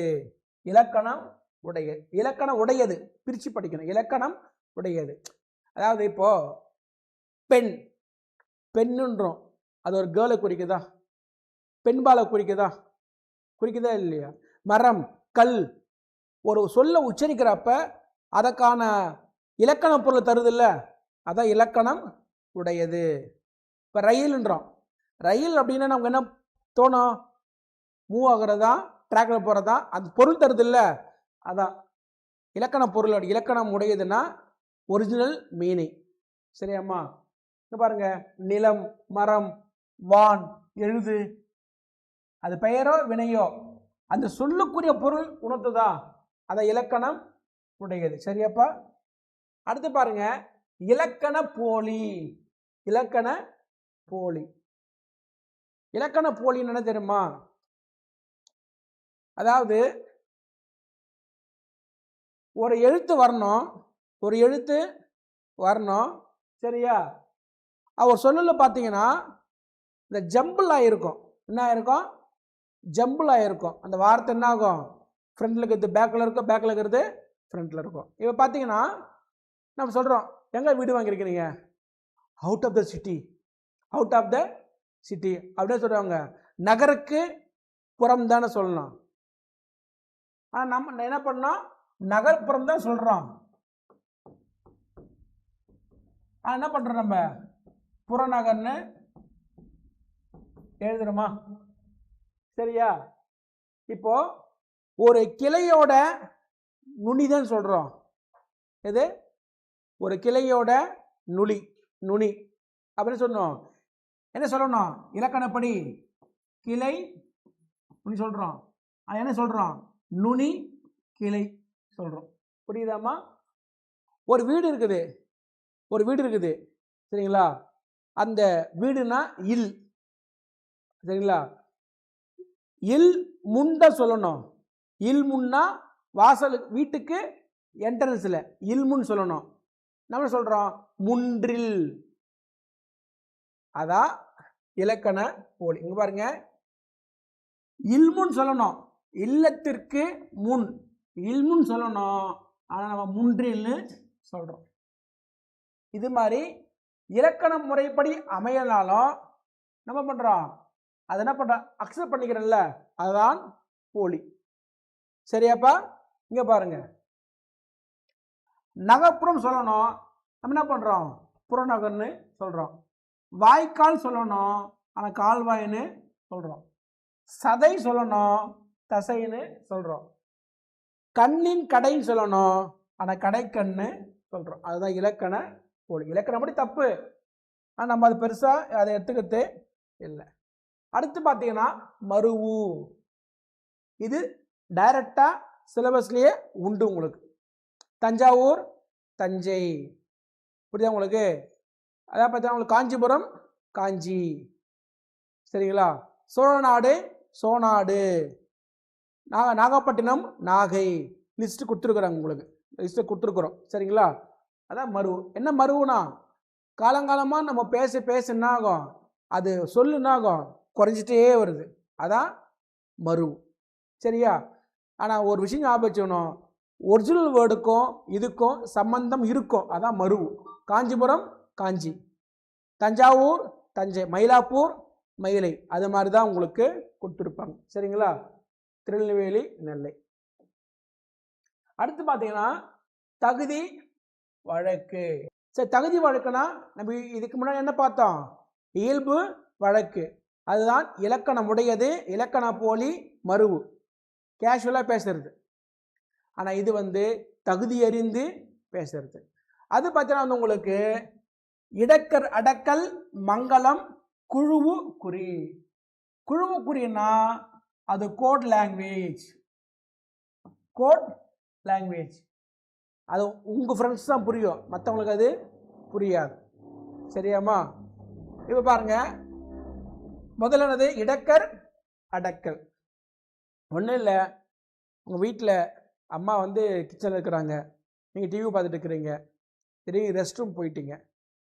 அந்த டைமில் நீங்கள் யாருமே இல்லை, கெஸ்ட் வந்து உட்காந்துட்டாங்க சரியா. அம்மா வந்து கெஸ்ட்டு பார்த்துட்டாங்க, பேசுங்கிறாங்க. நீ ரெஸ்ட் ரூம் போயிட்டு வரீங்க, அம்மா கேட்குறாங்க எங்கடா போயிட்டு வந்த, நீ சொல்லுவீங்க கால் கழுவி வந்தேன். புரியுதா? அதாவது நீ ரெஸ்ட் ரூம் போயிருக்கீங்க இல்லையா, அந்த விஷயத்த அந்த சொன்னால் அந்த அவையடக்கம் கருதி வேணான்னு சொல்லிட்டு அந்த பொருள் பெறாமல் சொல்கிறீங்க இல்லையா, புரியுதாம்மா. இங்கே பாருங்க சொல்கிறோம், கால் கழுவி வந்தான்னா பொருள் புரியும் உங்களுக்கு சரியா. குழந்தை ஒன்றுக்கு போய்விட்டது, குழந்தை யூரின் போயிடுச்சு சொல்கிறோம், ஒன்றுக்கு போய்விட்டது சொல்கிறோமா இல்லையா. அதான் இடக்கர் அடக்கல். இடக்கர் அடக்கல்னா அந்த இடத்துல சொல்லக்கூடாதுன்னு நினச்சி அந்த மீனிங் படி சொல்கிறது, வேற வார்த்தையை பயன்படுத்துறது. அடுத்து பார்த்தீங்கன்னா மங்களம். மங்களம் அப்படின்னா அமங்கலத்தை மங்களமா சொல்றது, துன்பமான செய்தியை அதாவது இதுவாக சுமூகமாக சொல்றது. ஆனால் இந்த வார்த்தையில் நிறைய டிஃபரன்ஸ் இருக்கு. இயற்கை எழுதினார், இயற்கை எழுதினார், மரணம் அடைந்தார், அகால மரணம் அடைந்தார். என்ன டிஃபரன்ஸ் தெரியுமா உங்களுக்கு? டிஃபரன்ஸ் தெரியுமா? இயற்கை எழுதினார், அகால மரணம் அடைந்தார். இயற்கை எழுதினார்னா அப்படியே அவரா சாகிறது, அகால மரணம்னா ஆக்சிடென்ட்ல சாகிறது. புரியுதா உங்களுக்கு? இப்போ இந்த இறந்து போற விஷயம் வந்து பொதுவாக பார்த்தீங்கன்னா அது அமங்கலம் சொல்லுவாங்க. அமங்கலம்னா ஒரு கொடுமையான ஒரு விஷயம். அதை வந்து மங்களமாக சொல்கிறது தான் எது மங்களம். தாத்தா இருந்தார் சரிங்களா, தாத்தா இறந்து போயிட்டாரு, உடனே நீங்கள் வந்து அதை வந்து சந்தோஷப்படுவீங்களா? என்ன படுவீங்க? வருத்தம் படுவீங்க. அப்போ அந்த அமங்கலமான ஒரு விஷயத்த மங்களமாக சொல்கிறது பாருங்க. அதை வந்து பார்த்தீங்கன்னா கர்த்தருக்குள் நித்திரை அடைந்தார், இறைவனடி சேர்ந்தார், அதான் அமங்கலமாக இருக்கிறத மங்களமாக சொல்கிறது. செத்தாரன்னா துஞ்சினார், இயற்கை எழுதினார் அப்படின்னு சொல்கிறது சரியா உங்களுக்கு. இன்னொரு விஷயம் பார்த்தீங்கன்னா, இந்த எந்திரன் படத்தில் ஒரு சீன் வருது, இந்த டீமில் ஒரு கருப்பு ஆடு இருக்குது. கருப்பாடுனா கருப்பாகிற ஆடு கிடையாது, யாரோ ஒரு ஸ்பை இருக்கான்னு அர்த்தம். அதுதான் அந்த மீனிங். கருப்பாடுனா கருப்பாடு கிடையாது இல்லையா, ஒரு ஸ்பை, அதான் அப்படி சொல்கிறது சரிங்களா. இப்போ என்ன பண்ணுறா, இப்போ வீட்டில் என்ன பண்ணுறாங்க, விளக்கை வந்து குளிர வைன்றாங்க. இப்போ நான் என்ன சொல்லுவேன், விளக்கை கொளுத்துணுவேன், அப்படி சொல்லக்கூடாது. விளக்கை ஏற்று, விளக்கை நான் அமுச்சிடுவா இல்லை, விளக்கை குளிரவை, அதுதான் அமங்கலமாக இருக்கிறத மங்களமாக சொல்ல. புரியுதா கண்ணா? சரியா. அது சுடுகாடுன்னு சொல்லுவாங்க, நன்காடு. ஒரு வகையில் நல்ல பாம்பு, இந்த வார்த்தை அந்த பாம்பு பொருந்துமா? அது பொருந்துமா? அதை கடிச்சே செத்து போகிறான், இது மாதிரி தான் சரியா உங்களுக்கு. அடுத்து குழுவுக்குறி. குழுவுக்குறினா கோட் லாங்குவேஜ். இது பாருங்க, நகை செய்கிறாங்கல்ல, நகை செய்கிறாங்கல்ல, அவங்க தங்கன்னு சொல்ல மாட்டாங்களாம் அந்த காலத்தில், பரி. எது? பரி. யானையை ஓட்டிட்டு போகிறாங்கல்ல, அவனுக்கு பேர் யானை பாகன். அந்த யானைக்கு போடுறாங்கல்ல அந்த ஆடை, அது ஆடைன்னு பேர் கிடையாது, காரை. எதுமா? காரை. இதுதான் என்னது? குழுவு குறி. சரியாம்மா? புரிஞ்சிச்சா? இப்போ என்ன பண்ணுறாங்கன்னா, இப்போ ஃப்ரெண்ட்ஸ் பேசிக்கிறாங்க, சரிங்களா? ஃப்ரெண்ட்ஸ்குள்ளே ஒரு கோட் லாங்குவேஜ் பேசிப்பாங்க. ஒரு ஹோட்டலுக்கு போகிறோம், சரிங்களா? நம்ம சொல்கிறோம் 5 இட்லி, நம்பர் தட்டுறான், சரிங்களா? அவன் சொல்லுவான், அதாவது பார்த்தா நம்பர் தான் கோட் லாங்குவேஜ். ஒரு துணிக்கடைக்கு போகிறோம், நம்ம என்ன சொல்கிறோம், ஒரு வந்து இந்த கிளாத்தில் இந்த கம்பெனியில் ஒரு 2 சட்டை 2 வேஷ்டி, அவன் ஒரு சட்டைக்கு ஒரு கோட் லாங்குவேஜ் வச்சுருப்பான். சொல்ல புரியுதா? அதான் உங்களுக்கு என்னது? குழுவு குறி. சரியா? அப்போ இடைக்கரடக்கல் அப்படின்னா நாகரிகம் கருதி மறைமுகமாக குறிப்பிடுதல் இடக்கர் அடக்கல். சரியாமா? மங்களமற்ற சொற்களை மாற்றி மங்களமா சொல்றதுதான் மங்களம். பிறர் அறியாமல் ஒரு குழுவுக்கு மட்டுமே புரிகிற வகை சொல்றதுதான் குழுவு குறி. இப்போ பசங்க பேசுறாங்கல்ல அப்பா அம்மாவுக்கு தெரியாம கோட் லாங்குவேஜ்ல, புரியுதா உங்களுக்கு? அதுதான். சரியாம்மா? நம்ம இந்த வேற்றுமை பற்றி நம்ம ஆல்ரெடி நம்ம பார்த்தோம். பெயர் சொல் தான் வேற்றுமையை உருபுகளை ஏற்கும். இந்த வேற்றுமை வந்து எத்தனைமா? 8. இந்த முதல் வேற்றுமைக்கும் 8ஆம் வேற்றுமைக்கும் உருபுகள் கிடையாது. ஆனால் 2லிருந்து 7 வரைக்கும் உருபுகள் இருக்கு. 2 தான் ஐ, ஆல், கு, இன், அது, கண். இப்போ இந்த உறுப்புகளுடைய வேல்யூ என்னன்னு சொல்கிறோம் பாருங்க. சும்மா ஒரு பேச்சுக்காக எழுதினது. விஜய் அஜித் அடித்தான். பொருள் புரியல இல்ல? அப்போ இந்த ஐ இருக்கு இல்லையா, இதோட சேருங்க. இவரோட விஜய் பிளஸ் ஐ, விஜயை அஜித் அடித்தார். இந்த ஐயை இங்கே சேருங்க, விஜய் அஜித்தை அடித்தார். அப்போ ஒரு பெயர் சொல்லோட பொருளை வேறுபடுத்துதில்ல, விளங்க வைக்குதில்ல, அதுதான் வேற்றுமை. அதை உதவி செய்கிறதா வேற்றுமை உறுப்புகள். சரிங்களா? வேற்றுமை உறுப்புகள் எத்தனை? 6. சரியா? அப்போ இந்த முதல் வேற்றுமைக்கு பெயர் தான் எழுவாய் வேற்றுமை. 8ஆம் வேற்றுமை பெயர் தான் விழி வேற்றுமை. சரியா? இப்போ 2ஆம் வேற்றுமை உறுப்பு இருக்குது இல்லையா, என்னது? ஐ. அது இன்னொரு பெயரு செய்யப்படு பொருள் வேற்றுமை. நான் எக்ஸ்பிளைன் பண்ணுறேன் உங்களுக்கு அடுத்த ஸ்லைடில், இங்கே எக்ஸ்பிளைன் பண்ணுறேன். 3ஆம் உறுப்பு என்னது? ஆள். ஆள் அல்லது ஒடு, அதுக்கு பேர் தான் கருவி வேற்றுமை. 4ஆம் உறுப்பு கு, அதுக்கு பேர் தான் கொடை. ஐயோட இன்னொரு பெயர் தான் செய்யப்படு, இன்னொரு வேறு பெயர். ஆள்னால கருவி வேற்றுமை, கூனா கொடை வேற்றுமை. சரிங்களா? இன், இல், நீங்கள் வேற்றுமை. நான் விளக்குறேன் உங்களுக்கு. அது உடைமை வேற்றுமை. கண் இட வேற்றுமை. இப்போ ஒன்று மட்டும் சொல்றேன் பாருங்களேன். இப்போ நான் சொல்றோம் கம்பர், கம்பர் ராமாயணத்தை எழுதினார். சரியாம்மா? இந்த ஐ எங்க வருது? ஆப்ஜெக்ட் வருது. ஆப்ஜெக்ட். கம்பர் வந்து எழுவாய், எழுதினார் பயனிலை. சரியாம்மா? சரியா? திருவள்ளுவர் திருக்குறளை எழுதினார். அப்போ ஐ எதோட சேருது? செய்யப்படு பொருள். அதாவது தான் ஐக்கு இன்னொரு பேரு ஐ வேற்றுமைக்கு வேறு பெயர் செய்யப்படு பொருள் வேற்றுமை. சரியா? கத்தி ஆள் வெட்டினேன். கத்தி வந்து கருவி தானே, அதனால ஆளுக்கு வந்து கருவி வேற்றுமை. சரியாம்மா? அடுத்து அவனுக்கு கொடுத்தேன், கூ வருது இல்ல, டு கிவ், கொடை வேற்றுமை. அப்படின்னு எந்தெந்த உறுப்பு என்னென்ன வேல்யூ கொடுக்குதோ அது பேஸ் பண்ணி தான் இந்த பெயரே வச்சுக்கிறாங்க. இங்கே பாருங்க, இன் வீட்டில் இருந்து புறப்பட்டு வருது இல்ல, அப்போ வீட்டில் நீங்க நீங்கிட்டீங்க இல்ல, அதனால இது பேரு நீங்கள் வேற்றுமை. எனது சட்டை, இது யாருது? என்னுடையது என்ன? அதான் உடைமை வேற்றுமை. அப்படிதான் இங்க. அது பாருங்க, வாசல் பாம்பா, வாசலின் கண் பாம்பா? வாசலின் கண் பாம்பு, அதான் இட வேற்றுமை.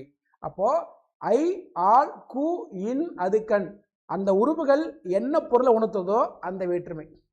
சரியா? எனது புத்தகம், புத்தகம் யாருது? ஃபார் மைண்ட் தானே, அப்போ உடைமை வேற்றுமை.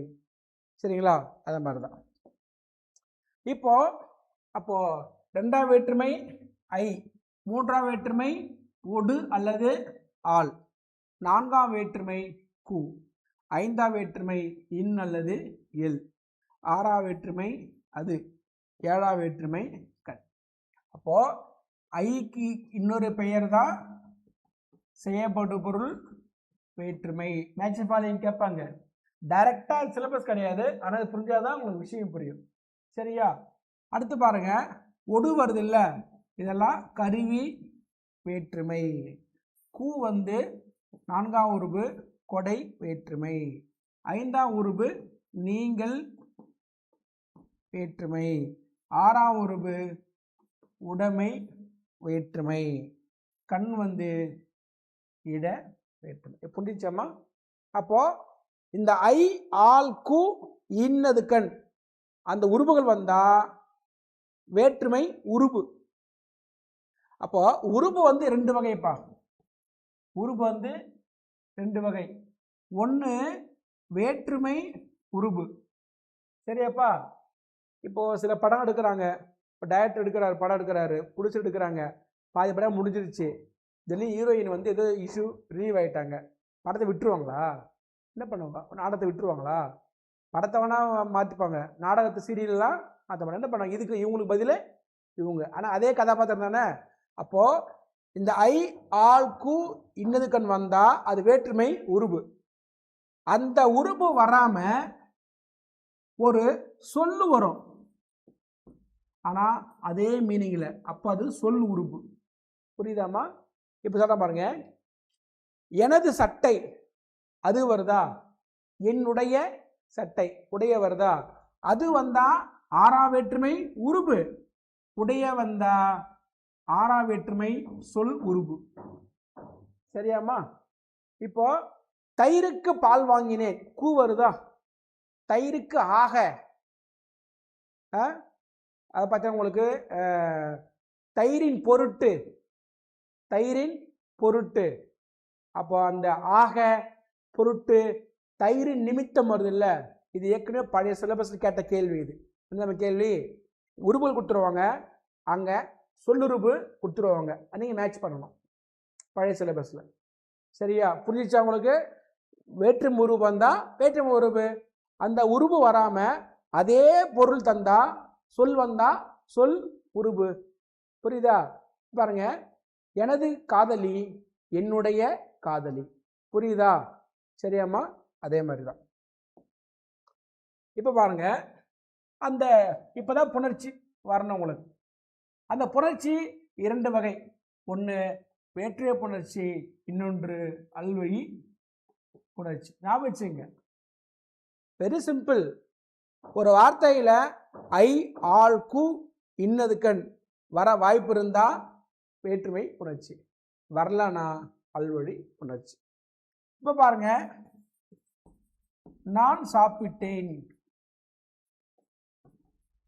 நான் சாப்பிட்டேன், பால் குடித்தேன். நீங்க ஐ போட முடியுமா? நாளை வருமா?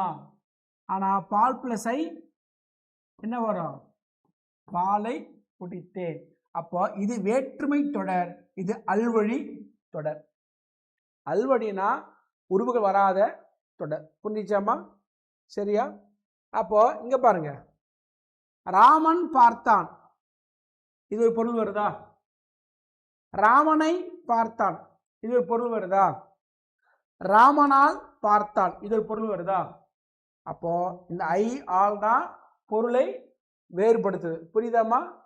ராமன் பார்த்தான்னா ராம பார்த்தான், ராமனை பார்த்தான்னா ராம பார்க்கல, ராமனை வேறொருத்த பார்த்தான். சரியா? ராமனால் பார்த்தான்னா ராம சொல்லி இன்னொருத்த பார்த்தான். புரியுதா? அதான் இங்க பொருள். இப்ப பாருங்க, சொல்லிட்டேன், அது அல்வழி புணர்ச்சி.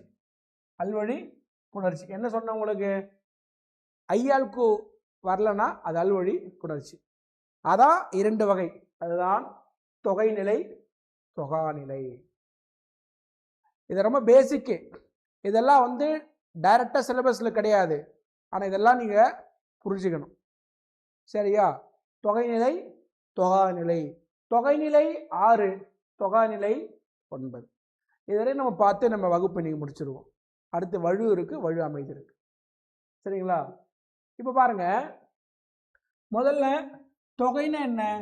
மறைந்து வருவது, மறைந்து வருவது. பால் குடித்தான், ஐ மறைஞ்சது இருக்கா? தலை வணங்கினான், ஆள் மறைஞ்சது இருக்கா? அரசன் மகன், கூ மறைஞ்சது இருக்கா? மலைவீழ் அருவி, இன் மறைஞ்சது இருக்கா? மலை உச்சி, அது மறைஞ்சது இருக்கா? மாட புறா, மாடத்தின் கண் புறா. சரியா? இதெல்லாம் மறைஞ்சு வந்தா அது வேற்றுமை தொகை, வெளிப்படையா வந்தா அது வேற்றுமை விதி. வருதா? ஐ வருதா? ஆள் வருதா? கூ வருதா? இன் வருதா? அது வருதா? கண் வருதா? புரிஞ்சிச்சாமா? அப்போ ஐ ஆள் கூ இன்னது கண் மறைஞ்சு வந்தா தொகை, வெளிப்படையா வந்தா விரி. சரியா? இது ஒரு ஃபர்ஸ்ட் பாயிண்ட். அதே போல ஒரு வார்த்தையில நாங்க சொல்லி முடிச்சிடுறத சிலபஸ்ல உண்டு, வல்லினம் மிகுமிடம் மிகாமிடம். அதுல ஐ வருதா? வறுமையில கா சா தாப்பா வருதா?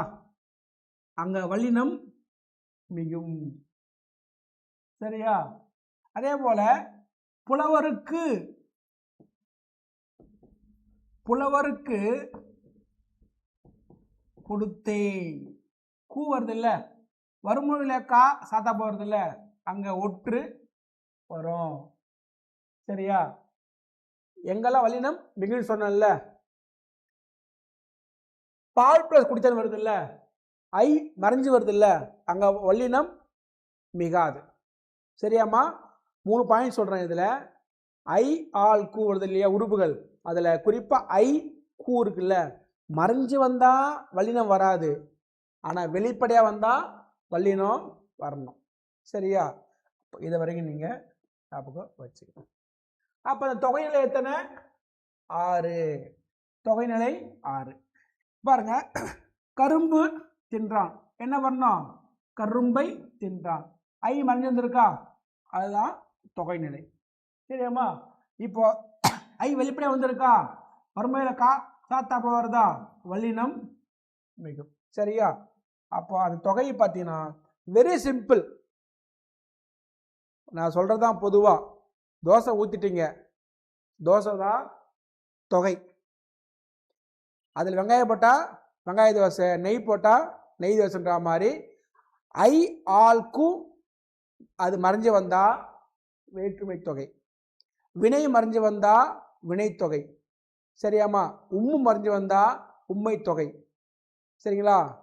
போல ஓமை மறைஞ்சு வந்தா ஓமை தொகை, பண்பு மறைஞ்சு வந்தா பண்பு தொகை. இது எதுவுமே வரலன்னா அதுதான் அன்மொழி தொகை. சரியாமா? இங்க பாருங்க, இது புத்தகத்தில் இருக்கிற எடுத்துக்காட்டு தான். மதுரை சென்றார், என்ன மறைஞ்சிருக்கு? கு. அப்போ அதான் வேற்றுமை தொகை. சரியா? இங்க வல்லினம் போடக்கூடாது. சரியா? அவ்வளவுதான். இதுல வந்து வேற எதுவுமே உங்களுக்கு இல்லை. இப்போ அதில் பார்த்தீங்க, பாலை குடித்தேன், அதுல ஐ மட்டும் தான் மறைஞ்சு வருது. மதுரை சென்றார்ல கூ மட்டும்தான் மறைஞ்சு வருது. அந்த வேற்றுமை தொகையில ஒரு வகை, அதான் உருபும் பயனும் உடன் தொக்க தொகை. என்ன டிஃபரன்ஸ்னா, வேற்றுமை தொகையில வேற்றுமை உருவு மட்டும் மறைஞ்சு வரும், இங்க எக்ஸ்ட்ரா ஒரு வேர்டு மறைஞ்சு வரும், ஒரு வார்த்தை மறைஞ்சு வரும். சரிங்களா? இப்போ தேர்ப்பாகன். சொல்ல நீங்க பிரிச்சு பார்க்கணும். தேரை ஓட்டும் பாகன். ஊர்காவலன், ஊரை காக்கின்ற காவலன். தயிர்குடம், தயிரை உடைய குடம். அப்போ அது எந்த உருவோ, இப்போ ஊர்காவலன்ல ஊரை இரண்டாம் உருவு, புரியுதா உங்களுக்கு? அப்போ இரண்டாம் வேற்றுமை உருவும் பயனும் உடன் தொக்க தொகை. சரியா? எந்த உருவோ அந்த தொகை. இப்ப சொல்றோம் பூட்டுச்சாவி, பூட்டுக்கு செய்த சாவி. நான்காம் வேற்றுமை உருவும் பயனும் உடன் தொக்க தொகை. சரியாம்மா? பாருங்க, தமிழ் தொண்டு, தமிழ் தொண்டு, தமிழுக்கு செய்யும் இல்ல செய்த தொண்டு. நான்காம் வேற்றுமை உருவும் பயனும் உடன் தொக்க தொகை. சரியாப்பா? எந்த உருவு வருதோ அது. அடுத்து வினை தொகை. வினை தொகை இங்க பாருங்க. வீசு தென்றல், கொள் களிறு, தூவானம், தூவானம், ஊறுகாய், அலைகடல். இந்த வார்த்தையை என்ன பண்ணணும்னா பிரிச்சு பார்க்கணும். இந்த வார்த்தையை பிரிச்சு பார்க்கணும். ஃபர்ஸ்ட் வார்த்தை வினை சொல்லு வேர்பு, அடுத்து வார்த்தை பெயர் சொல்லு. இதான் டைரக்டா எப்படி கேட்பாங்க? வினை சொல்லை அடுத்து பெயர் வருது வரும், அதானது வினைத்தொகை. இப்போ இதில் சொல்லு பிரிச்சு பார்த்தீங்கன்னா காலம் மறைந்திருக்கும். இங்க பாருங்க, வீசி தென்றல்லாம் வீசி, அதாவது வீசிய தென்றல், வீசுகின்ற தென்றல், வீசும் தென்றல்.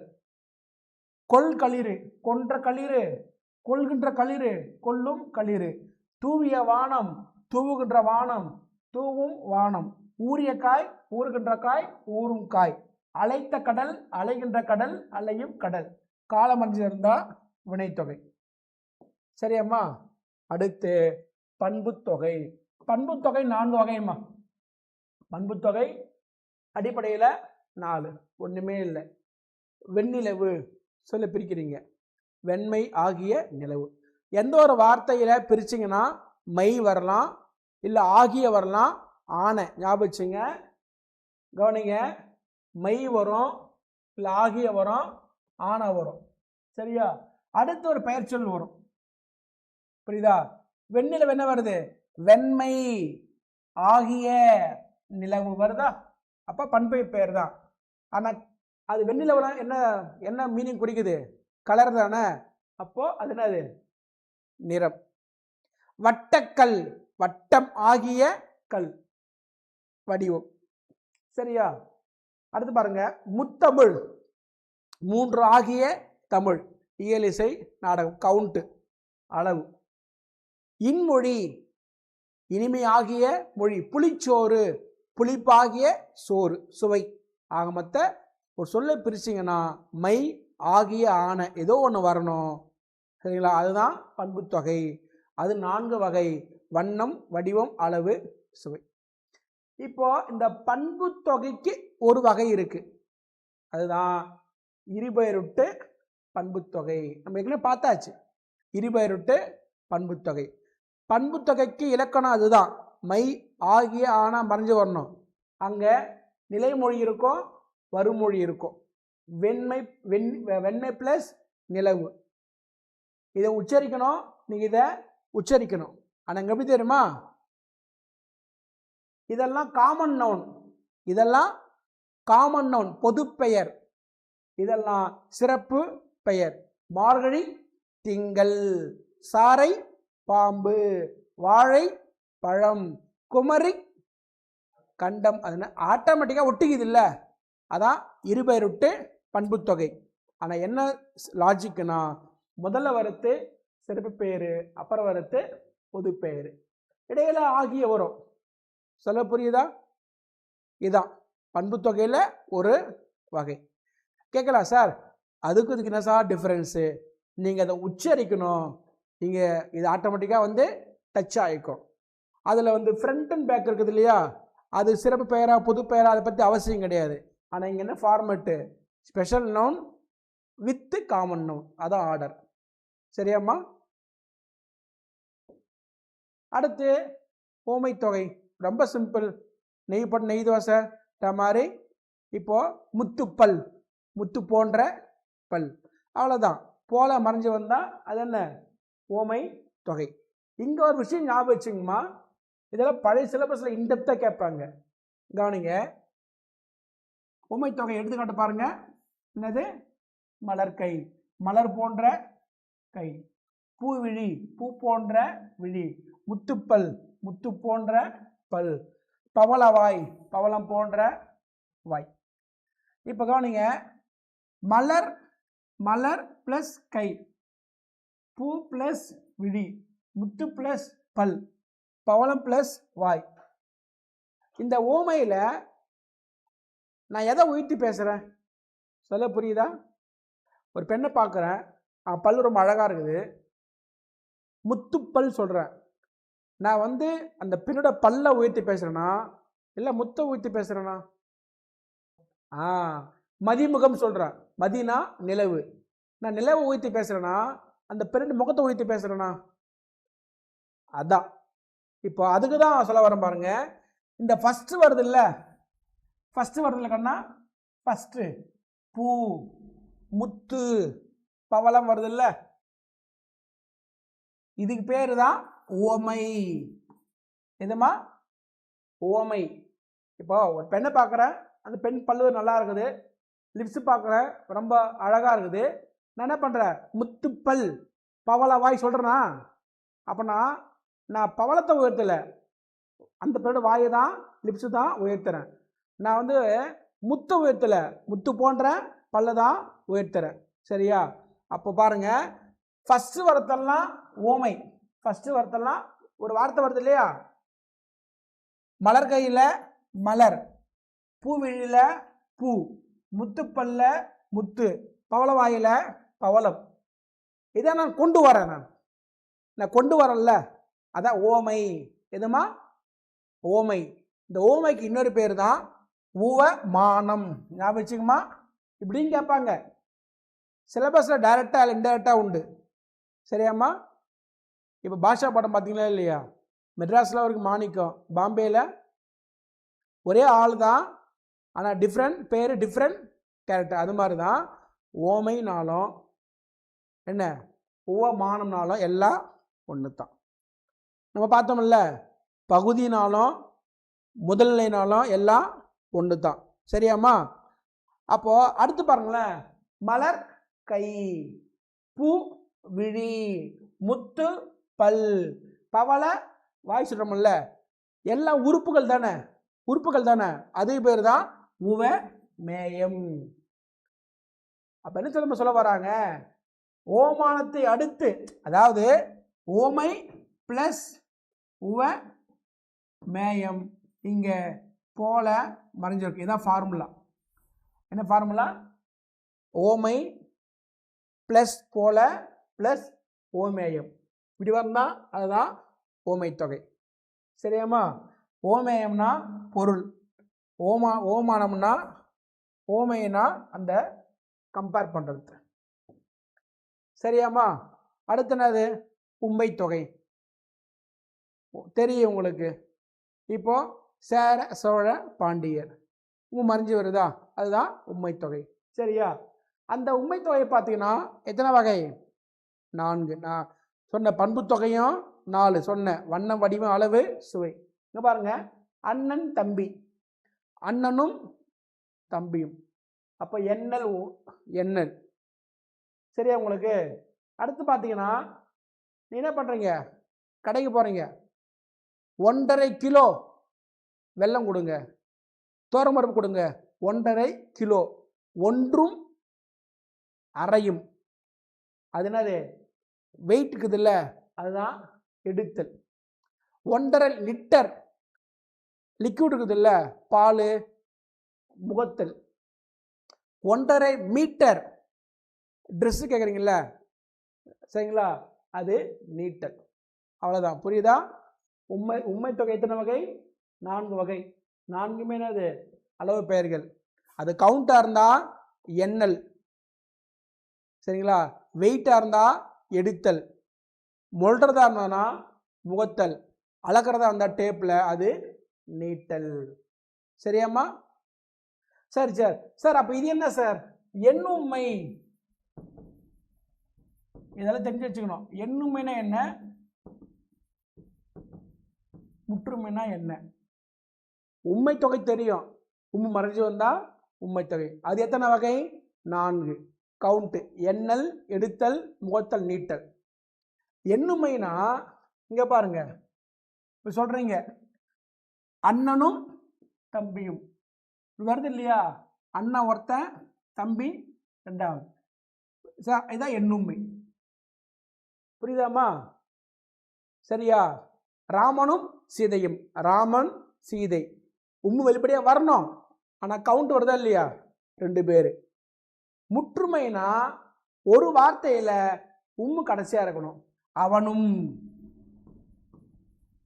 எதுமா? அவனும், அவளும். அப்படி இருந்தா அது என்னது? முற்றுமை. புரிஞ்சிச்சாமா? எண்ணுமை வேற, முற்றுமை வேற. எண்ணுமைனா 2 3 வார்த்தை இருக்கும், உம்மு வெளிப்படையா வரும், அப்ப கவுண்ட். சரியா? சேரரும் சோழரும் பாண்டியரும், அது எண்ணுமை. சரியா? ஆனா அவனும் அவளும் அப்படி ஒரு வார்த்தை மறைஞ்சிருந்தா அது முற்றுமை. புரிஞ்சிச்சாங்கன்னா? சரி. அடுத்து பாருங்க, அன்மொழி தொகை. ரொம்ப சிம்பிள். என்ன தெரியுங்களா? இப்ப பார்த்தோம், வேற்றுமை தொகை, ஓமை தொகை, வினை தொகை, உண்மை தொகை, பண்பு தொகை. லைக் இதெல்லாம் சப்பாத்தி மாதிரி ஞாபகம், இதெல்லாம் தோசையோட வெரைட்டி. அன்மொழி தொகை இருக்கு இல்லையா? எதெல்லாம் வந்ததோ அது வரக்கூடாது, லைக் சப்பாத்தி மாதிரி. புரியுதா கண்ணா? புரியுதா? தோசை ஊற்றியாச்சு, தோசை ஊற்றிட்டீங்க, ஐயாளுக்கு வந்தால் அது வேற்றுமை.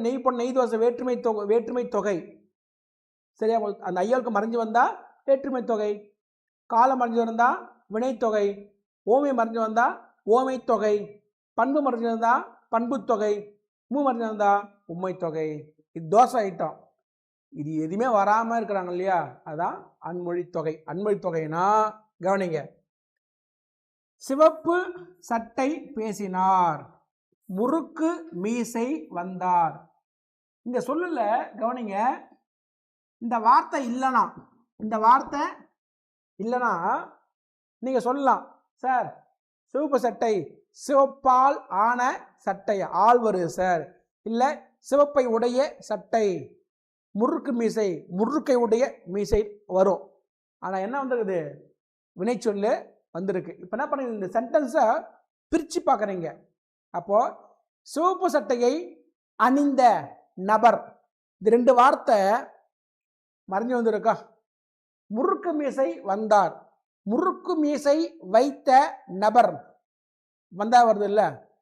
இந்த வார்த்தை இருக்குல்ல, இந்த வார்த்தை அது கிடையாது இல்ல?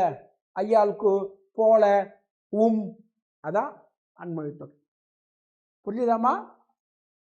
நீங்க ஒன்று புரிஞ்சுக்கங்க, உயர்திணை அக்ரிணை, எதெல்லாம் உயர்திணையோ அது அல்லாததான் அக்ரிணை. ஹியூமன், நான் ஹியூமன், அது மாதிரி தான்.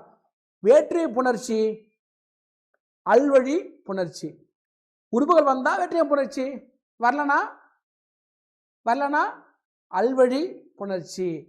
அது மாதிரி தான் தொகையில வேற்றுமைனா ஐயாளுக்கு வரணும், வினைத்தொகைனா காலம் மறைஞ்சு வரணும், ஓமைனா நான் சொல்லியிருக்கிறேன். அது மாதிரி எதுவுமே இல்லாமல் வரதான் அன்மொழி தொகை. அன்மொழினா except those words, except those வேர்ட்ஸ்னா பிராக்கெட்டில் ஐயாளுக்கு, போல, ஆகிய, அதெல்லாம் புரிஞ்சுக்கணும். இப்போ பாருங்க, வேற்றுமை தொகைனா உறுப்புகள் மறைஞ்சு வருது, வினைத்தொகைனா காலம் மறைஞ்சு வருது, பண்பு தொகைனா இது மறைஞ்சு வருது, ஓமைனா போல மறைஞ்சு வருது, உண்மைனா மறைஞ்சு வருது. இது எதுவுமே வராமல் வரத்தான் அன்மொழி தொகை. புரிஞ்சிச்சாமா? உங்களுக்கு தெளிவு கிடச்சிட்டு இருக்கணும். சரியா? அடுத்து பார்க்க போது கரெக்டாக முடிச்சிடுறேன், உங்களுக்கு 5 o'clock முடிச்சிடுறேன். அடுத்து என்னதுமா? தொகாநிலை தொடர். இப்போ நம்ம என்ன பார்த்தோம்? தொகை பார்த்தோம்ல, தொகைனா மறைஞ்சு வரது பார்த்தோம்ல. இப்போ விரிஞ்சி வருது, ஓப்பனா வருது. தொகைனா மறைஞ்சு வருது, தொகைனா வெளிப்படையா வருது. தொகை எத்தனை? 9. சரியாம்மா? 9. இப்போ முதல்ல இந்த வார்த்தை எழுவாய் பாய்நிலை தெரிஞ்சு, எழுவாய் பாய்நிலை நான் சொல்லிக்கிறேன் உங்களுக்கு. நான் சாப்பிட்டேன், நான் சாப்பிட்டேன். அந்த சென்டென்ஸ்ல எது எழுவாய்? நான் சாப்பிட்டேன். இந்த தொடருக்கு எது இம்பார்ட்டன்ட்? நான் தானே, இதுதான் எழுவாய். நான் என்ன பண்ணேன்?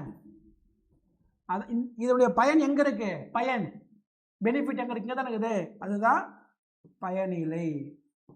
ஆங்கிலத்தில் இது சப்ஜெக்ட், இது ப்ரிடிகேட். சரியா? சரி, நான் என்ன சாப்பிட்டேன்? தோசை. இதான் தமிழ்ல செய்யப்படு பொருள், ஆங்கிலத்தில் ஆப்ஜெக்ட். பிளஸ் ஐ, நான் தோசையை சாப்பிட்டேன். ஐ வருதா இல்லையா? அதனால தான் ஐக்கு பேரு செய்யப்படு பொருள் வேற்றுமை. சரியாம்மா? அப்போ எழுவாய் இருக்கு, பயனிலை இருக்கு. சரியாப்பா? காற்று வீசியது, இது எழுவாய், இது பயனிலை. குயில் கூவியது, இது எழுவாய், பயனிலை. சரியாம்மா?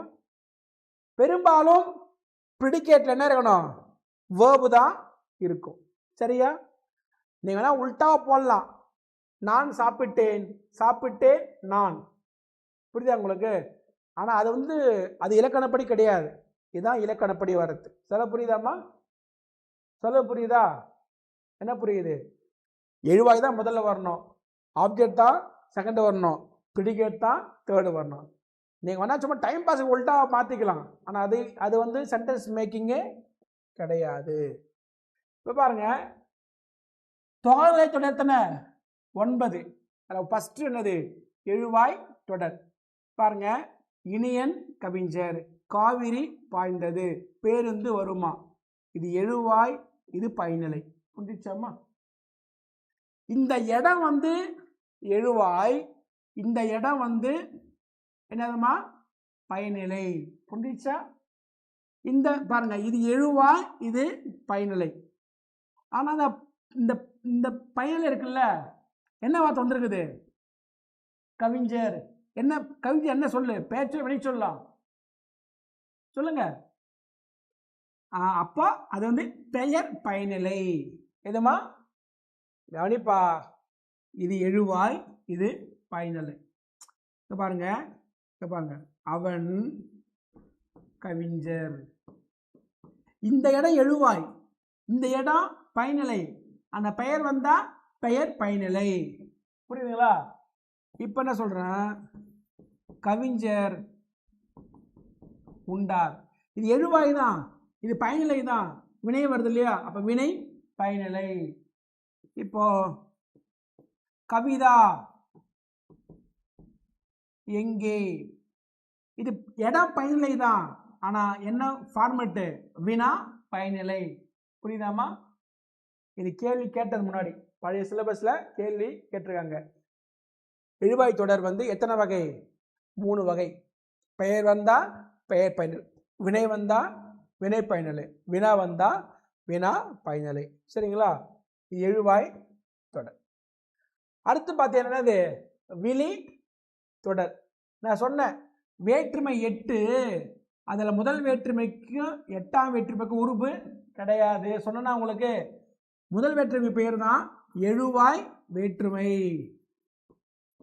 எழுவாய் வேற்றுமை. 8ஆம் வேற்றுமை பேர் தான் விழி வேற்றுமை. இது ரெண்டுமே தெரியுங்களா? உருபு இல்லாமே பொருள் தரும், அதான் ஸ்பெஷல். எதுமா? முதல் வேற்றுமை என்ன பேரு? எழுவாய் வேற்றுமை. 8ஆம் வேற்றுமை என்ன பேரு? விழி வேற்றுமை. இது எப்படின்னா, இப்போ சில வீடுகளில் பார்த்தீங்கன்னா பசங்களே சாப்பாடு போட்டு சாப்பிடுவாங்க. அது மாதிரி அப்பா அம்மாவுடைய ஹெல்ப் எதுவுமே தேவையில்லை. அதை எழுவாய் வேற்றுமை எழுதிட்டு மாதிரி. ஆனால் ஐ ஆல் கூவுறது இல்லை, பேரண்ட்ஸ் போட்டால் தான் சாப்பிட்ற மாதிரி. சரிங்களா? அப்போ பாருங்க, பாருங்க, நண்பா ஒரு பெயர்ச்சொல் வருது, பக்கத்தில் என்ன வருது? வேர்ப் வருதா? இந்த சிம்பிள் வருதா? இப்படி வந்தால் அது விழித்தொடர். மலையாளத்தில் விழி என்றால் அழைப்பது. தேவா வா, கவிதா போ அப்படின்னா அது விழி தொடர். சரியாம்மா? அடுத்து பாருங்க, வினைமுற்று தொடர். இங்கே சிம்பிள் தான். நீங்க இலக்கணத்தை நீங்க அப்படிதான் புரிஞ்சுக்கணும். சரியா? இப்போ வந்து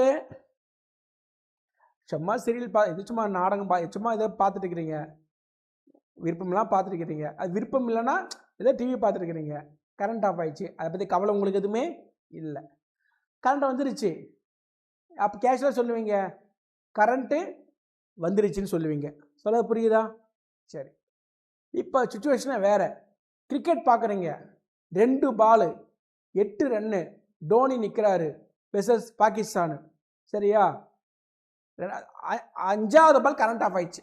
5வது பாலில் கரண்ட் ஆஃப் ஆயிடுச்சு. அப்போ கோவப்படுவீங்க.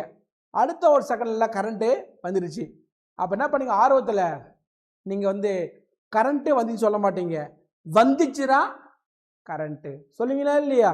அப்போ முதல்ல என்ன வருது? வந்துருச்சுனா வருது, வேர்ப் வருது, பெயர் கரண்ட் இருந்து அப்புறம் தான் வருது. சொல்ல புரியுதா? அப்போ அதே மாதிரி தான் வினைமுற்று வரும். என்ன வரும்? வினைமுற்று வரும். பாருங்க, படித்தான் ராமன், வந்தது கரண்ட். சரிங்களா? அதாவது மதுரை சென்றேன் இல்லை, சென்றேன் மதுரை. இப்போ திருப்பாச்சி படம் பார்த்துருப்பீங்க, அதில் வந்து ஒரு சீன் வருது. இவங்க வந்து அந்த தங்கச்சிக்கு மாப்பிள்ளை தேடுவாங்க. அப்போ வந்து ஒரு டீமில் மாட்டிப்பாங்க. என்ன பண்ணுவாங்க? கடை வெட்டுற மாதிரி அந்த மாலையை போட்டு விட்டுவாங்களா இல்லையா? மாலை போட்டு பண்ணுவாங்களா இல்லையா? அப்போ என்ன பண்ணுவாங்க? நான் ஒருத்தர் இருப்பார், ஆட்டை அவுத்தூர் கூட சொல்லுவார். ஆட்டை டைலாக் கேள்விப்பட்டிருக்கீங்களா? ஒரு சீன் வரும், அதில் பார்த்தீங்கன்னா ஒரு நாட்டாம ஊரில் நாட்டாம இருப்பார், அவுத்து விடுங்கடா ஆட்டை அப்படின்னுவார். உடனே நாட்டாம திரும்ப மாற்றி சொல்லுங்க, ஓ அப்படியா அப்படின்ட்டு பண்ணுவாங்க, ஆட்டை அவுத்துடுங்கடா சொல்லுவார். சொல்ல புரியுதா? ஆடு அவுத்து விடுங்கடா, அவுத்து விடுங்கடா ஆட்டை. ஃபஸ்ட்டில் பெயர் வருது, அப்புறம் வினையம் வருது. சொல்ல புரியுதா? அது மாதிரி தான். சரியா? வினைமுற்று முதல்ல வரும், அப்புறம் தான் பெயரே வரும். இது எப்படி தான் சொல்லுவாங்க? இப்போ ராமாயணத்தில் ராவணன் என்ன சீதையை கடத்திட்டு போயிடுறாரு. யார் போகிறது? சர்ச்சிங் யார் போகிறது? அனுமன் வந்து போகிறாரு. அனுமன் போயிட்டு கண்டுபிடிச்சிடுறாரு. என்ன பண்ணார்? இங்கே வந்து திரும்ப வந்து ராமன் கிட்ட சொல்கிறார். அவர் வந்து சீதையை கண்டேன்னு சொல்லலை, கண்டேன் சீதையை, கண்டேன் சீதையை. இது என்ன விளக்கம்னா, அதாவது சீதையை கண்டேன்னு சொல்கிறது டைம் எடுத்துக்கல. ஏன்னா என்ன சொல்லிருந்தோம் முதல்ல? கண்டேன் சீதை. ஏன்னா அப்போ தான் ராமர் உயிர் வந்து பிழைக்கும். ஒவ்வொரு நொடியுமே அப்படி தவமாக இருக்கிறார். சொல்றது புரியுதா? அதை வினைமுற்று தொடர். புரிஞ்சிச்சா கண்ணா? சரிங்களா? அடுத்து பாருங்க, பெயரச்ச தொடர், வினையச்ச தொடர். இப்போ இது நீ பார்க்கவே வேணாம். இப்போ பாருங்க, படித்த இந்த ஃபில்லிங் என்ன போடலாம்? படித்த என்ன போடுவீங்க சொல்லுங்கண்ணா? இது படித்த ஒரு வினை முடியல, ஒரு வினை முடியல, அதுக்கு பேர் தான் எச்சம். அதுதான் எச்சம். ஒரு வினை முடிந்தால் முற்று, முடியலனா எச்சம். படித்த என்ன போடுவீங்க நீங்க சொல்லுங்க? படித்த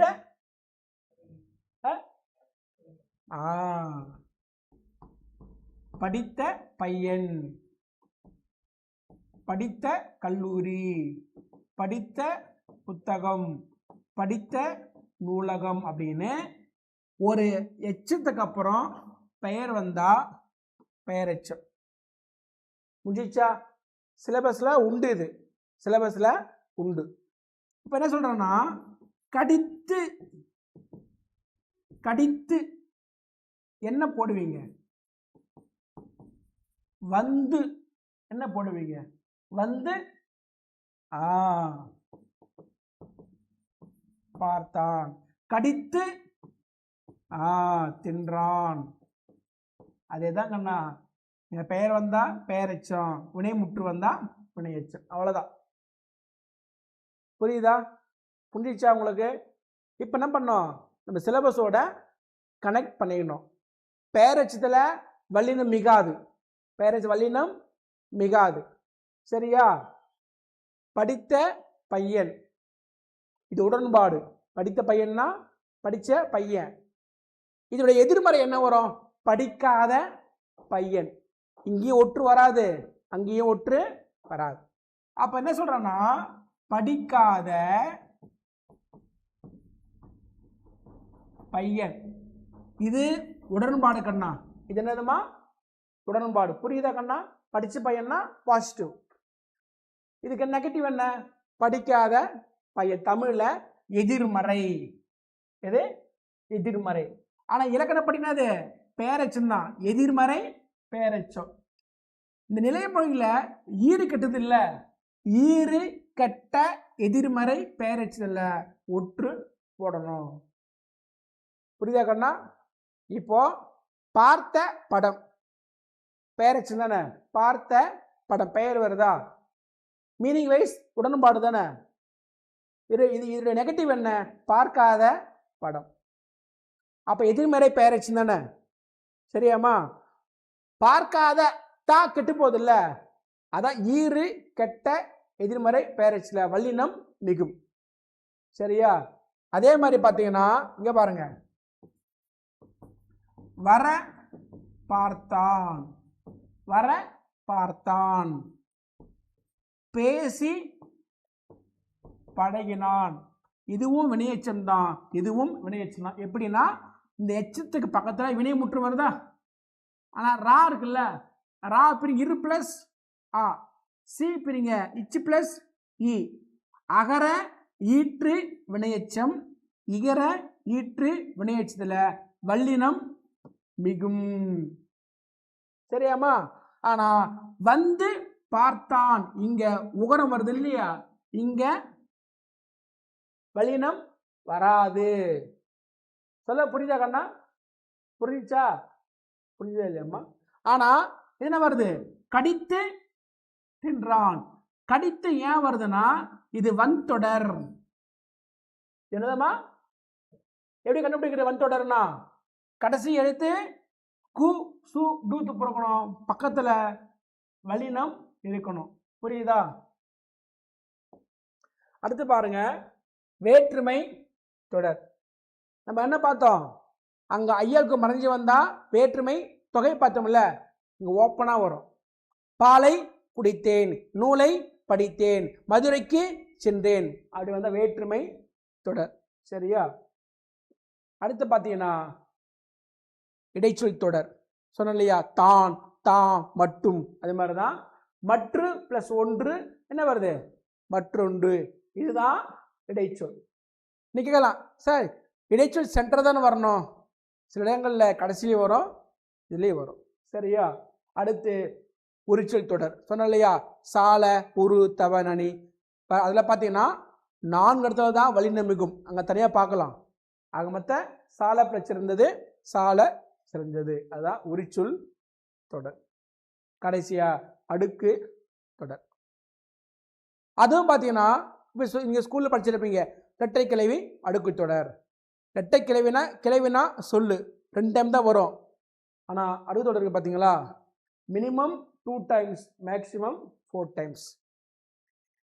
அது என்ன சூழலில் வரும் தெரியுமா? என்ன சூழல் தான் வரும் உங்களுக்கு? சரிங்களா? இதான் பார்த்தீங்கன்னா உங்களுக்கு அவலம், விரைவு, அச்சம், சரியா, வெகுளி. வெகுளினா கோபம், போ போ போ வெகுளி. சரியா? பாம்பு பாம்பு பாம்பு அச்சம், ஐயோ ஐயோ ஐயோ அவலம், வா வா வா என்னது சரியா, அதான் அடுக்கு தொடர். சரியாம்மா? இப்போ கவனிங்க, இப்ப நம்ம சொல்றோம் கவனிங்க. முதல் என்னது? எழுவாய் தொடர். ரெண்டாவது வந்து விழி தொடர். மூணாவது வினைமுற்று தொடர். நாலாவது பெயரெச்ச தொடர். அஞ்சாவது வினையெச்ச தொடர். ஆறாவது வேற்றுமை தொடர். ஏழாவது இடைச்சொல் தொடர். எட்டாவது உரிச்சொல் தொடர். 9வது அடுக்கு தொடர். புரிஞ்சிச்சா? இதை நீங்க ஞாபகம் வச்சுக்கணும். அடுத்து வந்து இதான் 2 ஸ்லைட் தான் இருக்குது, ஒரு 2 கரெக்டாக முடிஞ்சிடும். இப்போ உங்களுக்கு ஞாபகம் வச்சுங்க, வழுனா என்ன, வழானா என்ன, வழு அமைதினா என்ன ஞாபகம் வச்சுங்க. இது ஒண்ணுமே இல்லை கண்ணா, சிம்பிள். நான் நடத்தியாச்சு ஏற்கனவே, ரொம்ப சிம்பிள், பெருசெல்லாம் ஒன்றும் இல்லை. வழுனா குற்றம், வழுனா குற்றம், வழானா கரெக்டு, வழானா இலக்கணப்படி கரெக்டு. இப்போ ராமன் சாப்பிட்டான், கரெக்ட் தானே? ராமனும் உயர்திணை, சாப்பிட்டானோ உயர்திணை. ராமனும் ஆண்பால், சாப்பிட்டானோ ஆண்பால். சரியா? இது வழா. இப்போ இப்போ வந்து பார்த்தீங்கன்னா உங்களுக்கு இப்போ வந்து ராமன் சாப்பிட்டது வருமா? பாம்பு ஓடியது, பாம்பு ஓடினான் வருமா? வருமா கண்ணா? வராது. ஏன்னா இங்க பாம்பு அக்னி இருக்கு, ஓடினான்னா ஓதினை இருக்கு. சரியாமா? அப்போ அதான் என்னது? வழு. வழுனா குற்றம், வழானா பர்ஃபெக்ட். வழு அமைதினா இலக்கணப்படி தப்பு, நம்முடைய லைஃப் ஸ்டைல் பிரகாரம் கரெக்டு. சொல்ல புரிஞ்சிச்சா?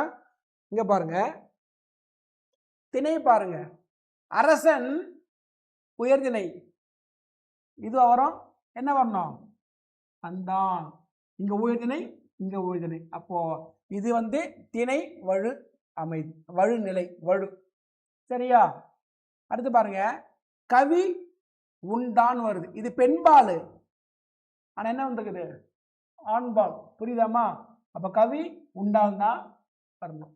சரியாப்பா? அடுத்து பாருங்க, இங்க பாருங்க, நீவீர் வருது இல்ல, இது தப்பு. நீவீர் வந்தீர் வரணும். நீவீர் வந்தீர் இல்ல வந்தீர்கள். முன்னிலையில பன்மை, முன்னிலையில பன்மை. இப்ப நீங்கள் சாப்பிட்டீர்களா அப்படின்னு கேட்கணும். சரியா? அதை போயிட்டு நீ சாப்பிட்டீர்களான்னு கேட்கக்கூடாது, நீங்கள் சாப்பிட்டாயானோ கேட்கக்கூடாது. சொல்ல புரியுதாமா? சப்ஜெக்ட் வந்து செகண்ட் பர்சன் தான். நீ வருவாய் என, நீ வந்தா வருவாய் தான் வரணும். நீங்கள் வந்தீங்கன்னா வருவீர்கள் தான் வரணும், அப்படி வரணும். சரியா? அப்போ சரிங்களா? இப்படி வரக்கூடாது. நீவீர்ன்றது முன்னிலையே, இது தன்மையில் வந்திருக்கு. புரியுதாமா? புரியுதா இல்லையா? அடுத்து பார்த்தீங்கன்னா, நேற்று என்ன வரணும்? வந்தாய வரணும், என்ன வந்திருக்குது? அப்ப கால வழு. சரியா? ஒரு விரலை காமிச்சு இதில் எது சின்னது எது பெருசுன்னா அது வினா வழு. சரியா? நான் கேட்குறேன், உங்க பேர் என்ன அப்படின்னு கேட்குறேன். புத்தகம் சொல்றீங்க, சம்பந்தம் இருக்கா? அப்ப விடை வழு. சரியா? அடுத்து இங்க பாருங்க, மாமரம் அதிகமா இருக்கு இல்லையா, அது நீங்க தோப்புன்னு சொல்லணும், தோட்டம்னு சொல்ல கூடாது. புரியுதா? அப்ப அது மரபு வழு. புரிஞ்சிச்சா? சரி, இதான் கடைசி ஸ்லைடு. இதுக்கு முன்னாடி ஒன்று இருக்குது. ஆனா என்ன பார்க்க போறோம்? வழு அமைதி. இப்ப என்ன பண்றாங்க கிராமத்துல எல்லாம்? பசுமாடு வருது, என்ன சொல்றாங்க? என் அம்மா வந்துட்டான். ஏதோ யாரை பார்த்து? பசுமாட்டை பார்த்து. சிட்டி எல்லாம் பார்த்தீங்கன்னா ராம சாப்பிட்டானா, ராம குளிக்க வை அப்படின்றாங்க. ராமனா என்னது? டாகு. உயர்திணைய அக்னிய சொல்றதோ, அக்னிய ஒரே சொல்றதோ அன்பின் மிகுதியில வரக்கூடியது. அதுதான் திணை வழு அமைதி. அடுத்து பாருங்க, பால். இப்போ சின்ன வயசுல பார்த்தீங்கன்னா, இப்போ நீங்க இருக்கிறீங்க, சின்ன வயசுல அம்மா சொல்லுவாங்க, வாடி செல்லம், நீங்க ஆண் தானே, பாடம் சொல்லணும். சரியா உங்களுக்கு? அதுதான் பால் வழு அமைதி. இலக்கணப்படி தப்பு. அதே மாதிரி தான் இட வழு அமைதி. இங்க மட்டும் கொஞ்சம் டைம் எடுத்து ஒரு நிமிஷம் எடுத்துக்கிறேன். நான் சொல்லிக்கிறேன், ஒரு சென்டென்ஸ் வந்து ஃபர்ஸ்ட் பர்சன் ஆரம்பிச்சா எங்க முடிக்கணும்? ஃபர்ஸ்ட் பர்சன்லாம் முடிக்கணும். செகண்ட் பர்சன் ஆரம்பிச்சா இப்போ நீங்க சொல்றீங்க, தமிழ் சார் போய் சொல்லுவாரு, தமிழ் சார் நீ சொல்லிட்டீங்க யார்கிட்ட? அந்த தம்பிக்கிட்ட. அவன் என்ன பண்ணிட்டான்? என்கிட்ட சொல்லிட்டான். இப்போ நான் சொல்றேன்னா எப்படி தான் ஆரம்பிக்கிறேன்? இந்த எதுமா இந்தனா ஒன்றும் கிடையாது, நான் தான். சரியா? நீ சொல்லிட்டீங்க, நீ சொல்லிட்டீங்க, அவங்க சொல்லிட்டான், ஏய் தமிழ் சார் ரொம்ப பொய் சொல்லுவாரா அப்படின்னு. அப்போ நான் என்ன பண்ணுறேன், ஆக்ரோஷ கோபத்தில் இந்த ஏழுமலை ஒரு நாளும் பொய் சொல்ல மாட்டான்னு சொல்கிறேன். கோபத்தில் என்ன வரணும், நான் ஒரு நாளும் பொய் சொல்ல பாயிண்ட் பிடிச்சி பாருங்க, மாட்டேன் தான் வரணும். ஆனால் ரொம்ப நம்பிக்கை வச்சிருந்தேன், கோபத்தில் பண்ணுறாடே இந்த ஏழுமலை ஒரு நாள் பொய் சொல்ல மாட்டான்டா சொல்கிறோமா இல்லையா? தன்மையில் ஆரம்பித்து படக்கையில் முடியுது. ஆனால் இலக்கணப்படி தப்பு, நானே கோபத்தில் பேசுங்கிறேன், நீங்கள் வந்து சார் சார் கரெக்ஷன் சொன்ன என்ன ஆகும்? அதான் இட வழு அமைதி. அடுத்து பார்த்தீங்கன்னா காலவழு அமைதி. குடியரசுத் தலைவர் நாளை தமிழகம் என்ன வரணும், வரக்கூடாது, இதான் வரணும், வருவார் தான் வரணும். சரியா? ஆனால் ஏன் வருதுன்னா ஃபார் கன்ஃபர்மேஷன், அப்பதான் கூட்டம் குவியும். சொல்ல புரியுதா? நாளை முதலமைச்சர் மேம்பாலம் திறப்பார் தான் வரணும். ஆனால் என்ன ஒரு பத்திரிகையில் திறக்கிறார். சரியாம்மா? அது என்னது, காலவழு அமைதி.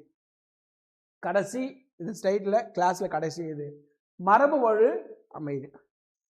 நீங்கள் கேட்டீங்க லாஸ்ட் கிளாஸ், சார் மரபுனா என்ன சார்? இடியம்ஸ் சொன்னல, பால் பருகினேன், முறுக்கு தின்றேன், சோறு உண்டேன். சரிங்களா?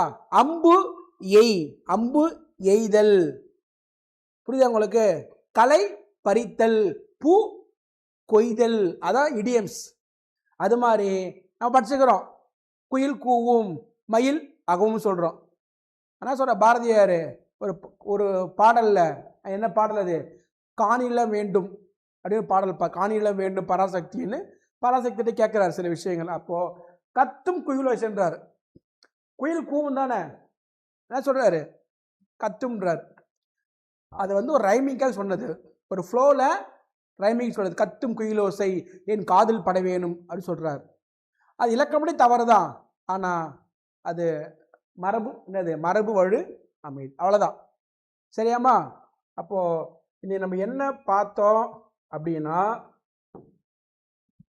எழுத்திலக்கணம் போன வகுப்பில் பார்த்தது, சொல்லிலக்கணம் இந்த வகுப்பில் பார்த்தது. இங்கே பார்த்தீங்கன்னா சுட்டு, வினா, இணை எழுத்துக்கள், மயங்கொலி, உரிமை, பன்மை, சரிங்களா? இதெல்லாம் நம்ம போன வகுப்பில் பார்த்தோம். சரிங்களா? அடுத்து பார்த்தீங்கன்னா மொழி முதல் 22 எழுத்து வரும், மொழி இறுதி 24 எழுத்து வரும் பார்த்தோம். இங்கே என்ன பார்த்தோன்னா, சொற்கள் வந்து இலக்கணத்தில் 4, செய்யுள்ள 4, பெயர்ச்சொல், வினைச்சொல், இடைச்சொல், உரிச்சொல், இயற்சொல், செய்யுள்ள, திரிசொல், திசைச்சொல், வடசொல் பார்த்தோம். சரியா? அடுத்து 2 திணை, 3 இடம், 3 காலம், 5 பால், 6 தொகை, 9 தொகா பார்த்தோம். சரியா? அடுத்து பார்க்குறப்ப அந்த புணர்ச்சி பார்த்தோம், வேற்று புணர்ச்சி, அல்வழி புணர்ச்சி பார்த்தோம். வேற்று புணர்ச்சியில் தொகை 6, வேற்றுமை தொகை, ஓமை தொகை, வினைத்தொகை, பண்பு தொகை, உண்மை தொகை, அன்மொழி தொகை பார்த்தோம். தொகால பார்த்தீங்கன்னா 9 பார்த்தோம்.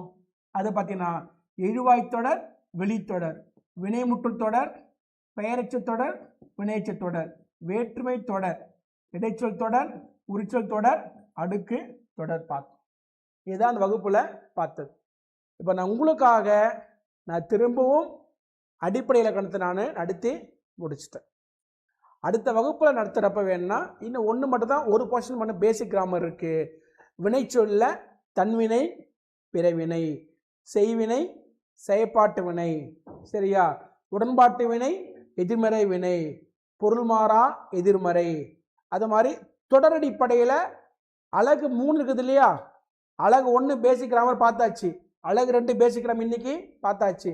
அழகு 3க்கு அடுத்த வகுப்பில் நான் பேசிக் கிராமர் பார்த்து முடிச்சிட்டோம்னா, இப்போ போய் சிலபஸை படிங்க, இப்போ போய் ஸ்கூல் புக்கை படிங்க, உங்களுக்கு இந்த பேசிக் வந்து உங்களுக்கு கனெக்ட் ஆகும், உங்களுக்கு ஈஸியாக உங்களுக்கு அங்கே புரியும். இந்த பேசிக் கூட நீங்கள் வகுப்பு நீங்கள் அட்டன் பண்ணுங்க. சரியாம்மா? அடுத்த வகுப்பு கம்ப்ளீட் 3rd யூனிட்ல இருக்கிற பேசிக் இலக்கணம். சரியா? பார்த்துக்கோ. தேங்க்யூ.